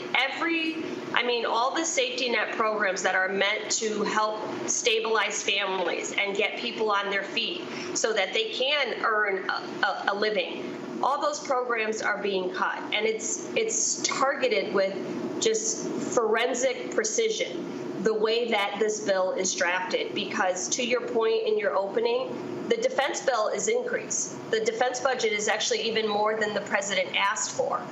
So when you look at the top lines for the budget, people may say, oh, well, it's not that big of a cut. It's because defense went up and all of our safety net domestic spending went down. And I don't understand how. I am someone who supported funding for Ukraine, and I still do. I think that that is critical. But how do we not take care of American families right here in this country? How do we not feed American children right here in this country? This bill also cuts about 70% of global food aid. That is part of our global security. I've really studied this issue as the chair of the Nutrition Subcommittee and now the ranking member. This has been my #1 issue, and these provisions are so incredibly dangerous. It's about more than just putting a meal on someone's table. This is, the intersection between all of these problems, between all of these communities when we're not feeding people is just so critical. And I can't believe that this is the bill that they're putting on the floor and selling it to the American people as this is fiscal responsibility. They are not pro-life. They are not pro-children. They want to starve them and feed them once they're here after they force women to have babies. You mentioned Ukraine, and I got a bunch of tweets on this, and it's hard for people to understand this. A lot of people, I see them complaining about the amount of money. A lot of black people hit me all the time complaining about the amount of money that we're sending to Ukraine. And I got to keep reminding people, if Putin takes Ukraine, he's going to target NATO countries next. Based upon the NATO agreement, if any NATO country is attacked, we have to defend them. So the reality is, we're going to spend money now or later. So supporting Ukraine is to keep him from getting Ukraine and trying to reassemble the old Soviet Union, which cost us way more money than what we're spending right now. You're absolutely right, Roland. But it's a really hard sell when you're talking to American people who are struggling. When I go back home and the people in my community who are struggling to feed their children, and I'm trying to explain to them exactly what you just said, and it's hard to make the case or to make a compelling argument or bring them to a place of understanding when time after time, programs like all of the ones I just said, rental assistance, food assistance, heating assistance are being cut. Those people feel like the American government is not on their side. And it's really hard. How do you blame them? And I go home all the time and try to make this argument to people because you're absolutely right. Our democracy is on the line. We're at a point where if we lose elections, you don't just lose the election. We could risk losing our democracy. We could risk never getting these programs back. We can risk our global security. So we have to do both of these things at the same time. Fund things like our aid to Ukraine, but also fund programs that support the American people. It should not be one or the other, and that is the choice that my Republican colleagues are putting on the floor right now. Congresswoman Jahana Hayes, I certainly appreciate it. Thank you so very much for joining us. Keep up the fight. Thank you so much. Well, it's going to be a long week. All right, we appreciate it. Thanks so much. All right, folks, some good news out of Atlanta today. The Fearless Fund went to court. You know, Ed Bloom, that white nationalist, he's been targeting anything dealing with affirmative action, dealing with race. Well, they went to court today. A federal judge did not grant him what he wanted, and so he's already appealing to the Court of Appeals. Why by Saturday? Because that's the deadline for folks to apply. Folks, we're talking about $20,000 grants to black women-owned businesses. And so he's saying, how dare they help black women entrepreneurs? When it comes to venture capital, black people are getting less than 2% total dollars. Black women, less than 0.5%. Oh, but they think, oh, we're just making off like a fat rat. So, again, he's appealing that decision. It's not over, but a great win by the Fearless Fund. And so keep up that fight as well. And so, and we must be opposing Ed Blum at every chance we can get. Today, President Joe Biden joined United Auto Workers members on the picket lines. He is the first sitting president to join an active strike. He marched with Michigan workers demanding several benefits, including a 4% raise over 4 years, more safeguards for part-time workers, and a 32-hour work week, all of which Biden says they deserve. You heard me say it many times. Wall Street didn't build the country. The middle class built the country. Unions built the middle class. That's a fact. So let's keep going. You deserve what you've earned, and you've earned a hell of a lot more than you're getting paid now. Thank you very much. While the president was in Michigan, Vice President Kamala Harris was in Atlanta continuing her tour for the Fight for Our Freedoms tour. This time she was on Morehouse campus. This is the 5th stop.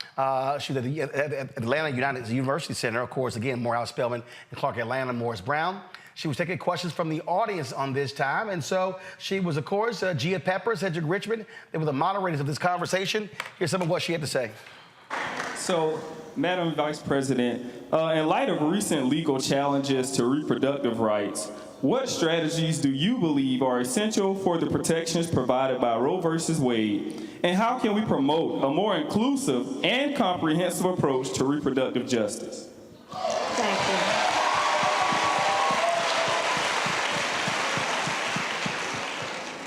And I just want to point out an obvious point. That question was raised at Morehouse College.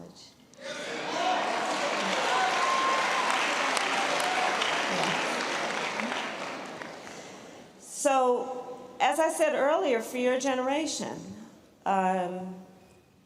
in your lifetime, you have witnessed the highest court in our land, the Court of Thurgood, take a constitutional right that had been recognized from the people of America, from the women of America.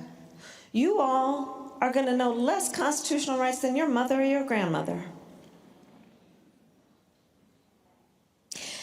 And after that decision, the Dobbs decision came down, it's been just a little over a year now, in our country, in states across our country, they started proposing and passing laws to criminalize healthcare providers, to punish women, to make no exception even for rape or incest. And now everyone has grown here, so I'm gonna talk about that a little bit, because understand on this issue, this is not just about some intellectual academic debate. Since that decision came down, there are people in our country every day who are silently suffering.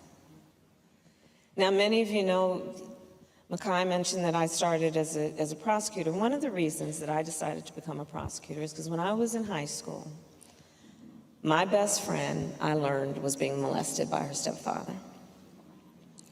And I said to her, you have to come live with us. I called my mother. My mother said, yes, she has to come live with us, and she did. And I specialized then in cases of violence against women and children.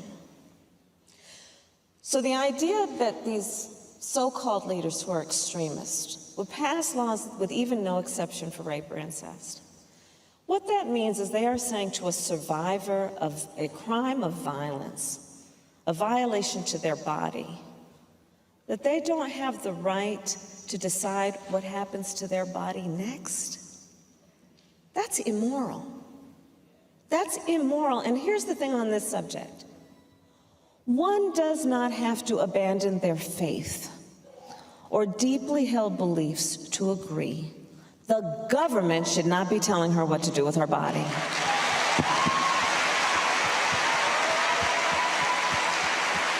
The government is not in a better position than she is to know what is in her own best interest. If she chooses, she will consult her priest, her pastor, her rabbi.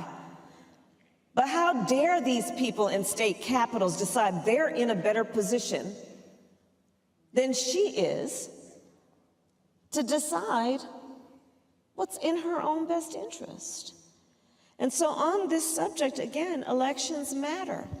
Because here's the thing, if we have members of the United States Congress who agree to that point, which is that the government should not be telling somebody. That's up to them and their God and their choice. If we have enough people in the United States Congress who agree, Joe Biden has said he will sign into law putting back in the protections of Roe v. Wade. And here's the other thing, because we are in Atlanta, that I want to mention on this subject. Do you know, and I want to also congratulate the Morehouse Medical School of Medicine for what you've been doing on maternal mortality, on Black maternal mortality. We've been working together on this, because here's the thing. So do you know that, first of all, when we're looking at an issue like Black maternal mortality, which is that Black women are 3 to 4 times more likely to die in connection with childbirth than other women. And it has nothing to do with her socioeconomic status or her educational status. It literally has to do with the fact that when she walks into that clinic or that hospital or that emergency room, she is not taken as seriously, okay? Black maternal mortality. The top 10 states with maternal mortality, almost every one of them also has an abortion ban. So the hypocrisy again abounds, because these people who are pushing these bans dare to tell us, well, this is for the sake of women and their children. Well, then why have you been silent on maternal mortality? Right? So it's important to see the connection between all of these issues, but again, elections matter, and every day in our country is having an impact on real people, and especially here in the South, where, you know, a working person, usually most people who seek abortion care have children. The majority do. So that means she's got to figure out if she's got sick leave that's paid, if she's got affordable child care, which she probably doesn't, if she's got extra money for bus, plane fare, how to go to a state where she can actually do what she feels is in her best interest. How's she gonna be able to do that? Why are we making people suffer like that? And so this is yet another example of what's happening. And you know, so one of the things that you all have learned, and I just love, I'm gonna just confess that I'm a geek on some things. I love Venn diagrams. I do. It was real excited. They was like, same. Someone is drawing one right now.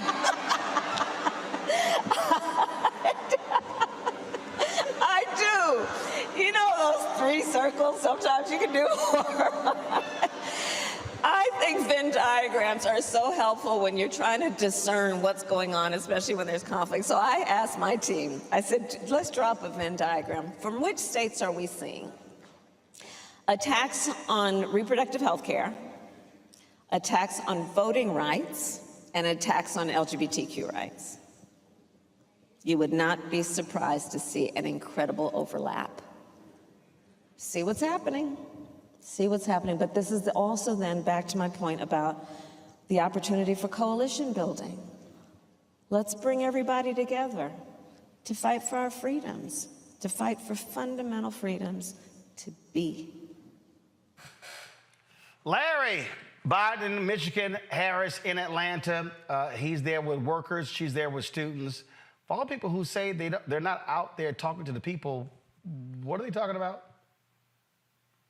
Yeah, they're just making up the same nonsense as they usually do. And look, let's give the VP credit. I mean, she was in North Carolina last week. She is on the road. She has been on the road. Obviously, she traveled internationally. But this tour over the last couple of weeks, and obviously she's going to continue, is critically important, as we know that, you know, the Biden-Harris ticket did very well with young voters. And those votes are going to be critical in states like North Carolina and Georgia and other states throughout the country. So let's give, like I said, give VP Harris a lot of credit, her team a lot of credit, and realizing she needs to get out because she can speak to a lot of these issues. Also, President Biden, in terms of being in Michigan today, look, I come from a union home, and it's critically important, as he highlighted it. The unions help build the middle class. I'm from Pennsylvania. My dad was a union member. So it is critically important that these auto manufacturers who were bailed out by the country during the beginning of the Obama administration and reap the rewards, CEOs are making millions of dollars. We need to make sure that those automakers can take care of their families, pay their mortgages, send their kids off to college. They earn the raise, and it's time for the auto manufacturers to pay up. Mustafa. Reproductive justice, economic justice, workers' rights. That's the things that we're fighting for. And, when we talk about reproductive justice, our community, out of all communities, should be supportive of that because we know what it feels like for someone to have the ability to tell you what you can and cannot do with your body. Let that sink in for a second, because that is a part of our history in America. People telling us where we could go, what we could eat, who we could pray, or when we could pray, or if we could pray. Everything was controlled by somebody else. And then to overlay that now with women telling them what they can and cannot do with their body, we should all be standing up and pushing back against those types of things. We also know on the economic justice side of the equation how critically important it is for us to be able to not just move into the middle class, but for us to be able to have a sustainable set of resources that allow us to pass from generation to generation to generation from the fruits of our labor. So if we are not supporting unions, then we're not supporting one of the vehicles that has helped Black folks to be able to navigate this country and to be able to pass something down to folks, especially their children.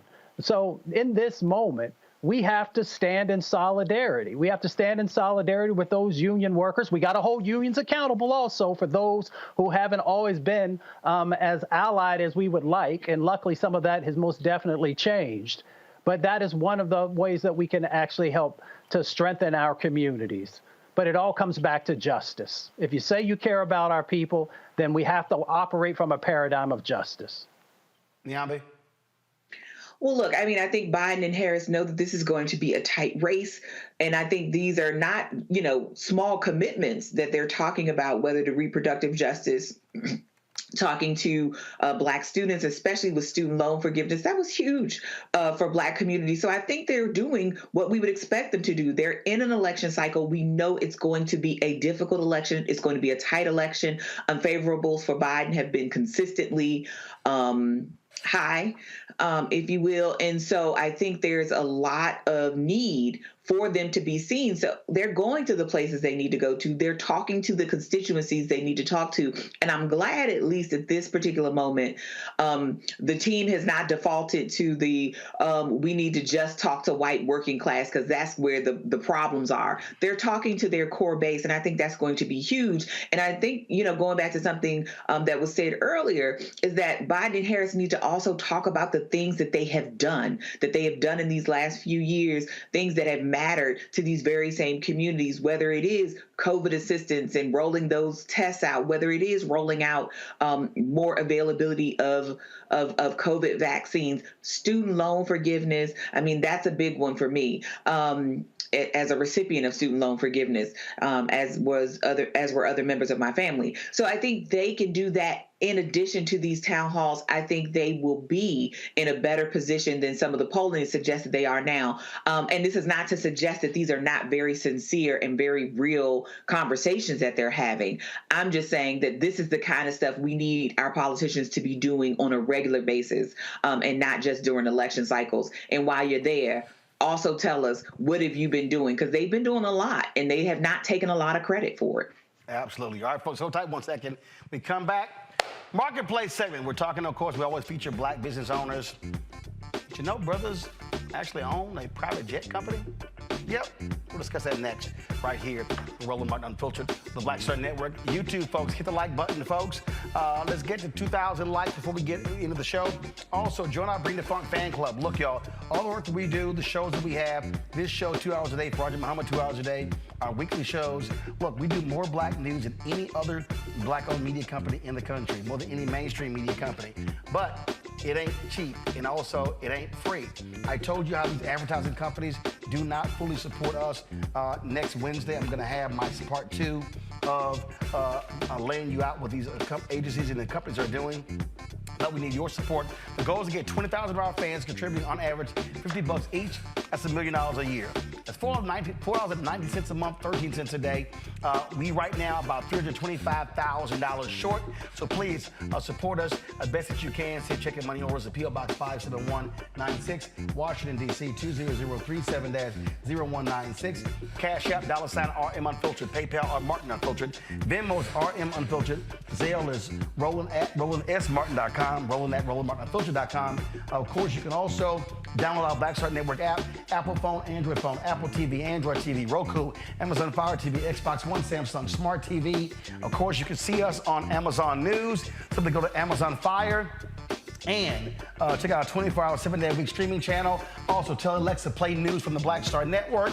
You can also watch us on Plex TV as well. So simply go to News and Opinion, go to their search, and then you can find the Black Star Network there as well. And of course, don't forget to get a copy of my book, White Fear, How the Browning of America is Making White Folks Lose Their Minds. Available bookstores nationwide, Ben Bella Books, Target, IndieBound, Books A Million. You can also download the copy, the audio version, Audible. We'll be right back. Next on the Black Table with me, Greg Carr. Democracy in the United States is under siege. On this list of bad actors, it's easy to point out the Donald Trumps, the Marjorie Taylor Greens, or even the United States Supreme Court as the primary villains. But as David Pepper, author, scholar, and former politician himself says, there's another factor that trumps them all and resides much closer to many of our homes. His book is Laboratories of Autocracy, a wake-up call from behind the lines.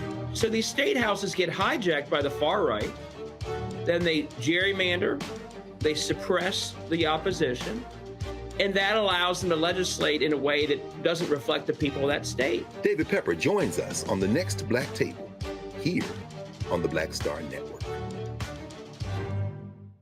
On the next Get Wealthy with me, Deborah Owens, America's Wealth Coach, less than 5% of the top executive positions in corporate America are held by women of color. We know it's not because of talent. A recent study says that it's microaggressions, unconscious bias, and limited opportunities being offered to women of color.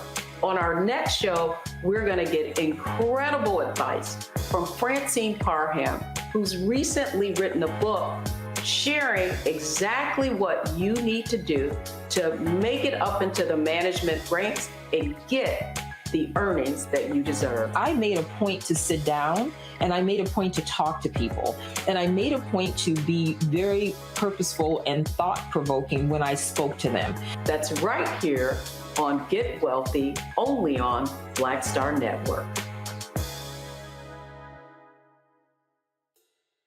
Next on The Frequency with me, Dee Barnes, the amazing Drew Dixon. She gives us the details behind the HBO documentary that shed light on the alleged sexual assaults by Russell Simmons. And we're talking about the Netflix documentary, Ladies First, right here on The Frequency on the Black Star Network. Hatred on the streets, a horrific scene, a white nationalist rally that descended into deadly violence. White people are losing their damn minds. As an angry pro-Trump mob storms the U.S. Capitol, we've seen shutdown. We're about to see the rise of what I call white minority resistance. We have seen white folks in this country who simply cannot tolerate black folks voting. I think what we're seeing is the inevitable result of violent denial. This is part of American history. Every time that people of color have made progress, whether real or symbolic, there has been what Carol Anderson at Emory University calls white rage as a backlash. This is the rise of the Proud Boys and the Boogaloo Boys. America, there's going to be more of this. Here's all the Proud Boys, guys. This country is getting increasingly racist in its behaviors and its attitudes because of the fear of white people. The fear that they're taking our jobs, they're taking our resources, they're taking our women. This is white fear.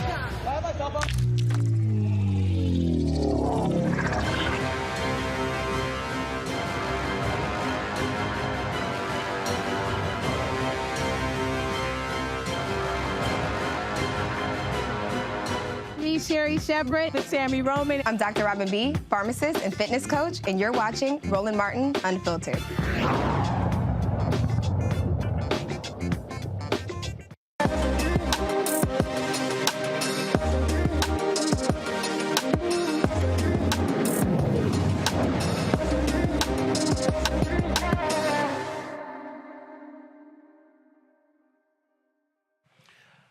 folks, many of us travel all around the country. Y'all know how much I do, even when these airlines keep breaking my damn golf clubs.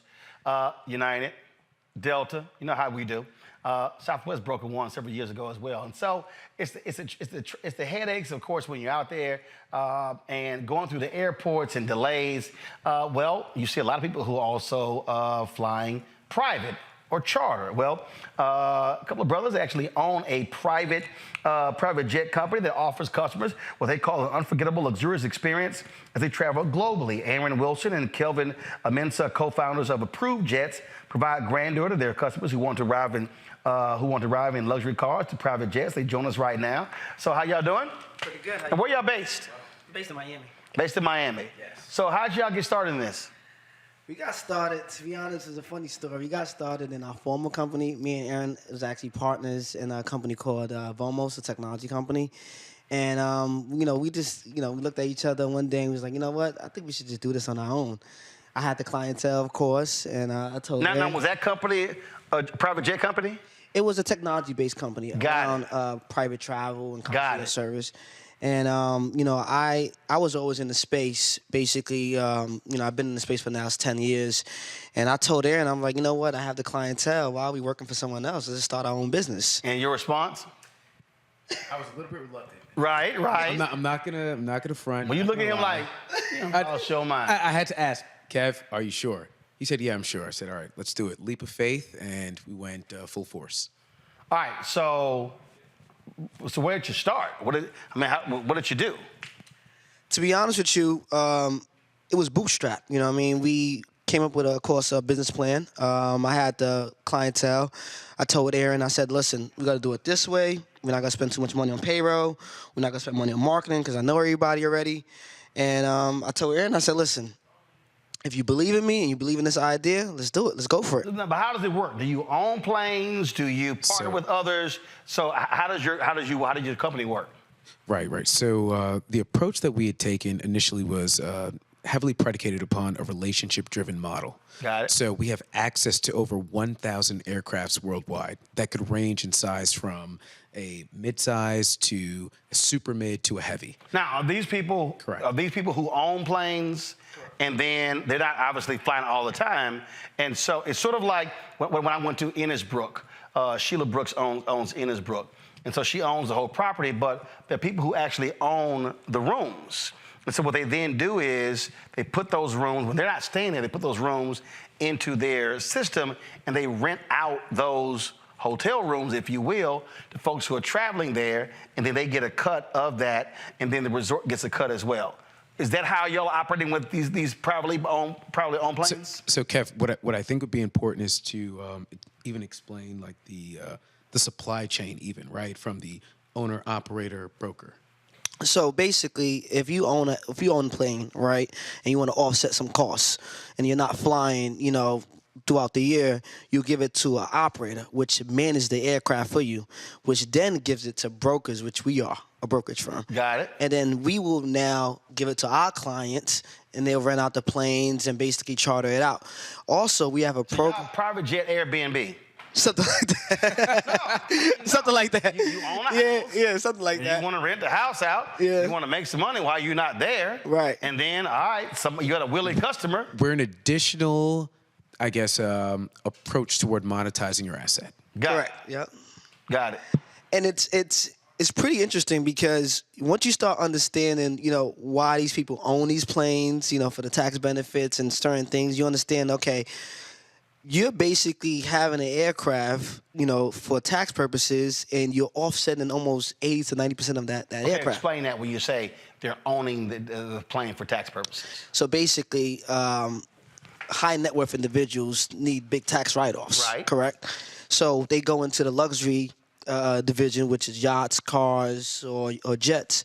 But 2 years ago, when Trump was in office, actually, he announced that basically you get a 400% write-off when you buy an aircraft.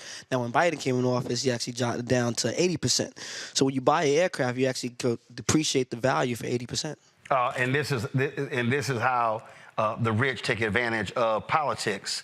And that's exactly what happened there with Trump. They were hooking up a whole bunch of folks with lots of money with those planes, yachts, and things along those lines. Correct. I mean, it's basically they took advantage of the tax break. You know what I mean? And basically they took advantage of owning an asset and saying, you know what, I can depreciate my asset, and why not, make a little bit of money from the asset. So you have access to 1,000, and so when you talk about your clientele, who are you trying to reach? Because obviously it ain't cheap flying private jet. So we're targeting a small niche of people. It's the high net worth individuals, corporations, of course, a couple of athletes as well. But I think it's basically we're trying to make it, not saying too much affordable, but we're trying to make it accessible for the average person to, reach out and say, hey, I need a private jet, and how can I, put together some money and fly private. During COVID, when COVID happened, we see the influx of private jets because, the airports is closed. And, we had to really pivot and see that transition because we've seen so many first-time private jet flyers. And we was like, me and Aaron was like, wow, this is amazing because it's first-time people willing to fly private for the first time. And one of the key things to keep in mind as well is that while it's something that's, an industry where there's a super high barrier to entry and, it might be a very capital-intensive place to be as it pertains to being a consumer, we are working on solutions that could appeal to the masses and be a lot more feasible to the masses. So, for instance, right now we have different product offerings such as fly sharing that are in the works. So, what's that? So fly sharing is a concept that Kelvin and I thought of and we're bringing to fruition right now, where it's more so focused on you and a group of friends or a group of individuals who you might know by way of our mobile application that's coming to the market shortly. You guys can split the cost of a private aviation charter as opposed to you taking on that financial burden yourself. A lot of people are leveraging private aviation travel for the sake of business purposes, but some people are using it more so in a recreational capacity. So fly sharing is a solution for that, right? I mean, you got people who are flying the bachelorette parties. Exactly. Bachelor parties. That's the audience for that. Stuff along those lines. Yeah. So if somebody's out there who doesn't know, what's the cost? How much, if you're flying one way round trip, how much are we talking? So Kev, I think we do Van Nuys, which is located in LA to Teterboro. And so LA to New York. First of all, somebody at home know the hell Teterboro is. and then we do Teterboro to Opa-locka, so New York to Miami. Okay. So LA to New York on a super mid-sized jet could cost you anywhere between $30,000 to $35,000. G4. Okay, in G4. $35,000. $35,000. One ride. One way, correct. One way. Correct. Okay. Now, if you're going from New York to Miami, which is Opa-locka, cost you anywhere between, on a mid-size jet, anywhere between $20,000 to $25,000. Now with the influx of oil prices and gas prices, things a little bit higher. But a heavy jet can cost you that same route, and for a 2-hour trip, 2.5 hour trip, can cost you anywhere between $30,000 to $35,000. So Kev, what are some examples of a heavy jet? I mean, we need some additional. How many seats? So a heavy jet is 12 to 14 passengers. Got it. A mid-sized jet is anywhere between 6 to 8, and a super mid is anywhere between 8 to 10 passengers. Got it. So again, so put it in again for somebody who's watching, they're like, "Yo, dude, seriously, $35,000." Bottom line is, if you got 14 people and you're flying from LA to New York, it's going to cost you $35,000. It's really $2,500 a ticket. Correct. And if you look at prices, depending upon when you buy that first class ticket may be $1,200 or $1,500 or could even be higher. So Roland, to that point, there are some legs and some trips where it would actually behoove you to take a look at what the private aviation charter would be as opposed to buying the first class ticket, because it might end up working out a lot more cost efficient. So it's especially when you find a big group out as well. Exactly. Or when you're doing shorter. So something that people have to keep in mind about private aviation is that it takes a certain amount of fuel just to get in the air. Right. When you think about specific legs like Van Nuys to Las Vegas, so LA to Vegas. Right. Common leg, weekend trip, Fridays. It takes a lot to get a bird in the air. So at that point, it might be a little bit too expensive or might not make sense from a big picture perspective for you to take that leg. You might want to do commercial. Because it's a quick trip. Exactly. But if you're flying 3, 4, or 5 hours. Exactly. Correct.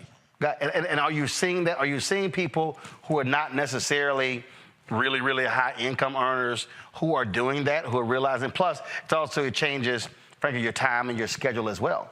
Yeah, it's saving time, it's saving, going through an airport. It's more efficient. And to be honest with you, it kind of spoils you when you start flying private. So you start seeing the influx of people that don't really have the income starting to fly private in short distance. But to be honest with you, I look at it like, a gift and a curse, right? It's once you have the money and you want to spend on private aviation, the gift is the fruits of the labor. But a lot of people right now are real cost. They're looking at the cost of things. They're really, really only flying private when necessary now. And then also it's super important to point out the intangible, right? The intangible is the operative phrase here. Private. A lot of people are flying private because they want privacy. They don't necessarily. Well, that's what happened with Oprah. I'm going to my panel in a second, but Oprah was flying commercial. And so she told the story of she's on the plane, and this woman's like, "Oh my God, I love you, I need to hug you." And Oprah's like, and this woman just grabs her and hugs her. And when she got the plane, she's like, "Yeah, we're buying that plane," because her deal was kind of like, okay, folk are getting way too touchy-feely. And so when I saw that story, I cracked up laughing, but that's literally what happened. She was like, I'm not sure about the cost buying this plane, but then it was kind of like, oh, hell no, I'm not sitting here doing this here. And for people who are extremely busy, the time is a whole deal. Look, I know what happens when you get stuck in airports. In fact, I was just flying from, what the hell's my last trip? Oh, dang, I forgot where I was just coming from. And literally, the flight got canceled, and then it was supposed to be a 10 a.m., 9 a.m. flight, and then they got pushed to 10. Then they said, oh, we're not going to leave until 6. And then they were going to route me from wherever I was going to Chicago to D.C. Then it was kind of like, no, hell no. I called my sister, booked on this other airline. I think I took Southwest, and it left like 2 hours later. And again, so those things happen. So when you factor in the amount of time lost, especially if you're a business person, it makes sense when you look at, again, time lost, business loss, and all of those things combined. Questions from our panel. Let's see here. Larry, you're first. Yes. First of all, gentlemen, congratulations on your success. Look, because Larry, you got that private jet look. Yeah, every once in a while, you know how we do. You know how we alphas do. You know how we do it. So, my question is, you talked about, your success during the pandemic. And then post-pandemic, some businesses, small and large alike, are struggling. Have you continued to grow, or have you saw, in terms of the number of flights, people taking decrease? We continue to grow because we have strategies and targeting different aspects of the business. So we always continue to grow. Like Aaron said, we have a sister company that we're coming up with technology. We understand that technology is a way where to affect the masses. But we also continue to grow because I'm also targeting different regions around the world. So I'm launching in Africa. I'm launching in Dubai. We just came back from Dubai.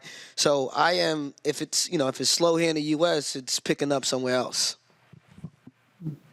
And something else that we've been heavily focused on, again, to, just emphasize that again, we're focusing primarily on implementing technology as well. Technology is scalable, and technology is going to afford us to be able to reach the masses, whereas our growth won't be heavily predicated upon human capital and headcount and having more brokers in the seat. Niambi. Yeah, so I'm just thinking about all the things we've been talking about this evening, and this is a really great business, it sounds like. But how do you talk about the sort of environmental concerns of more planes in the air and what this could also mean? So, no, very happy that you asked that question because... You know you beat Mustafa to that question. You know he was waiting to ask that question. Go ahead. One of the primary reasons why we've incorporated the concept of fly sharing is because we know that at the end of the day, the carbon footprint and how it's impacting Mother Earth and the planet is super important. And we want to be able to preserve that for subsequent generations to come. So with that, fly sharing is going to be able to reduce the amount of birds that we're putting in the air and also the emission of some of these, just different gases and fumes, et cetera, that are going out there in the atmosphere rather than everyone who has the means to be able to fly private flying separately. So fly sharing is one thing. In addition to that, we've also been looking into other methods in terms of how these aircrafts are being powered. Now, we have faced a little bit of resistance because we did take a poll as a company with some of our clients already as it pertains to electric powered aircrafts. And there is some sort of an aversion toward that because people don't feel fully comfortable. So while it is a heavy lift, we do have to start somewhere, and we're making a concerted effort to do so right now. Mustafa. Yeah, well, thank you for that last point. There is some new research on alternative fuel systems for airlines. We can always talk about that offline if you're ever interested, because I work with some of the folks. But my question is... My question is around price point, right? I know that this is sort of selective and exclusive, but do you, and I heard about the flex sharing, but let's deal with the reality of lots of brothers and sisters who are working hard. Do you have on the horizon plans to be able to have a more accessible price point for, let's say, folks who are upper middle income or something like that beyond just the flex sharing? Quite frankly, we do. However, that is something that we're we're in the works of working out right now, the intricacies of a huge partnership. We can't quite disclose. Kev, don't kill me. But it's coming soon. You'll see it very, very soon. Sounds good. Yeah, for sure. I think, with price points, it all factors on the influx of, the gas and things like that around private aviation. Now, we are working on something, like Aaron said. I can't speak too much on it. We have non-disclosures and things like that we signed, but it's coming real soon. It'll be, I'll say somewhat affordable for, I guess, the everyday people. Yeah, definitely. Definitely someone who's in corporate America, et cetera. And I'd say, and we can use real figures, right? There's no point to dance around it. Someone who's earning roughly around $90,000 to upwards of there or so would be able to fit this into their budget. And then also, this would actually be affordable from a travel and expense, travel and entertainment perspective for a corporation when they're looking to expense it. Right. And that's really what it boils down to. I mean, it comes down to expense. I mean, and businesses, those are write-offs. I remember Obama's president, and I had a speech in Louisville, Kentucky, and he decides to call a meeting of Sunday morning TV show hosts. And I was like, yo, seriously? Y'all had to pick this day? And so go to the White House, and of all days, his ass want to be late. Normally, he was punctual. Of all damn days he want to be late, it was this day. And so you go in, unlike the idiot Trump, who we walked in there with phones and iPads and everything, we'd leave all the phones outside. So we sitting there, and I was like, yo, when he get his ass in here, I got to go. Had a flight out of DCA. Plane was late. Then we was finally check IAD. Then that plane was late. So I had to end up actually at the last second booking a plane. Wow.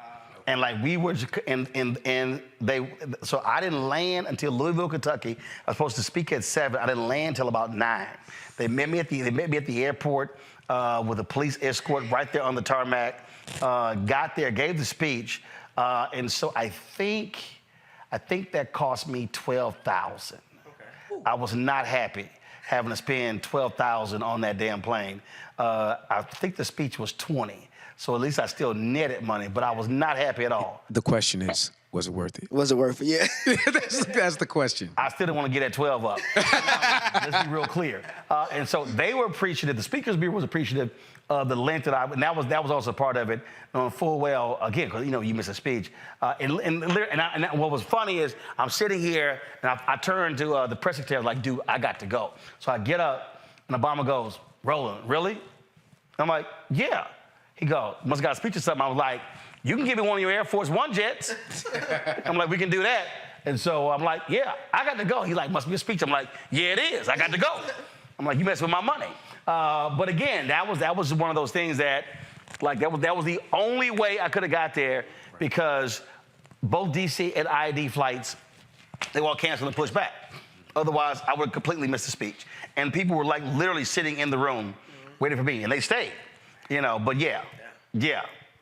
And don't get a guy flew from Fredericksburg, Virginia, to IAD, gassed up, then flew me to Louisville. Wow. Yeah.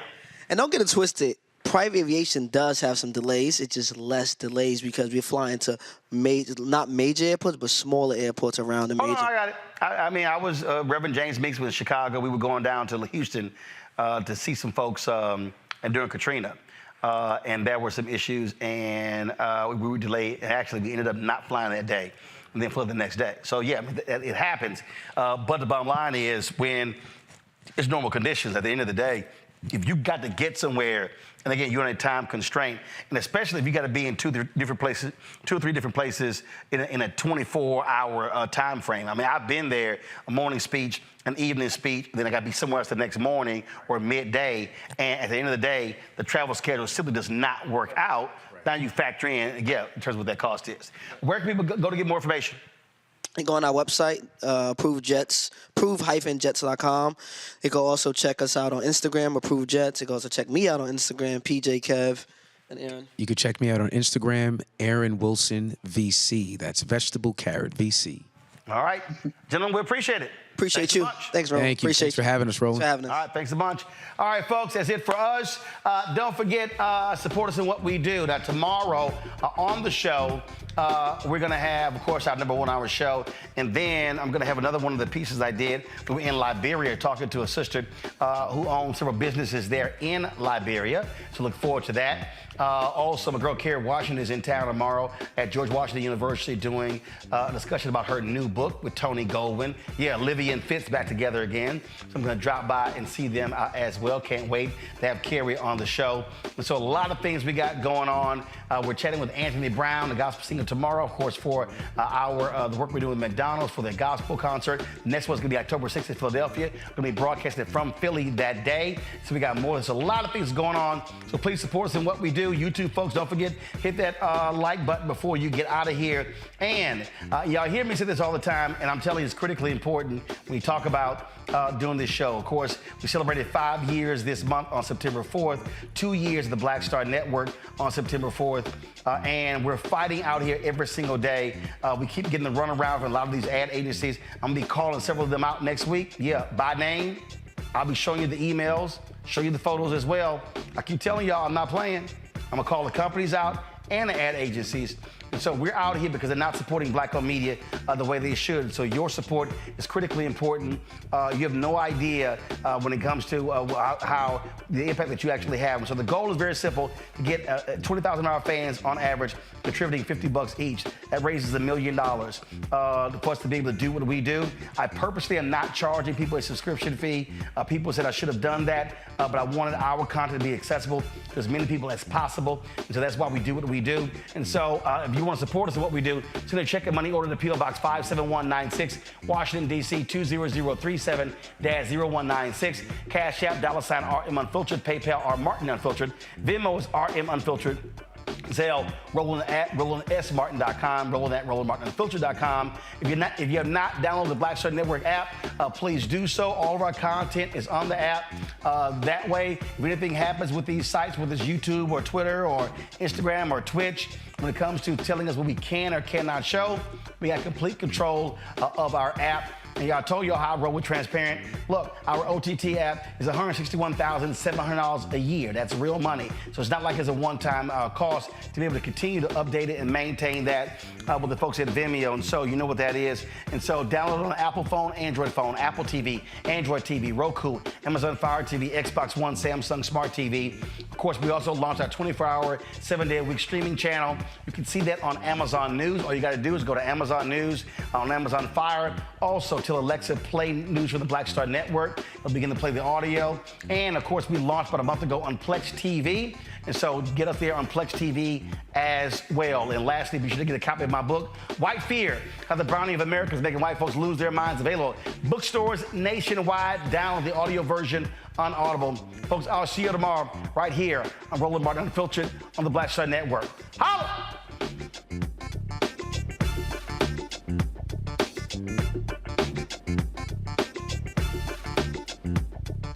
Folks, Black Star Network is here. Hold no punches. I'm real revolutionary right now. Support this man, Black Media. He makes sure that our stories are told. Thank you for being the voice of Black America, Roland. Stay black. I love y'all. All momentum we have now, we have to keep this going. The video looks phenomenal. See, this difference between Black Star Network and Black-owned media and something like CNN. You can't be Black-owned media and be scared. It's time to be smart. Bring your eyeballs home. You dig?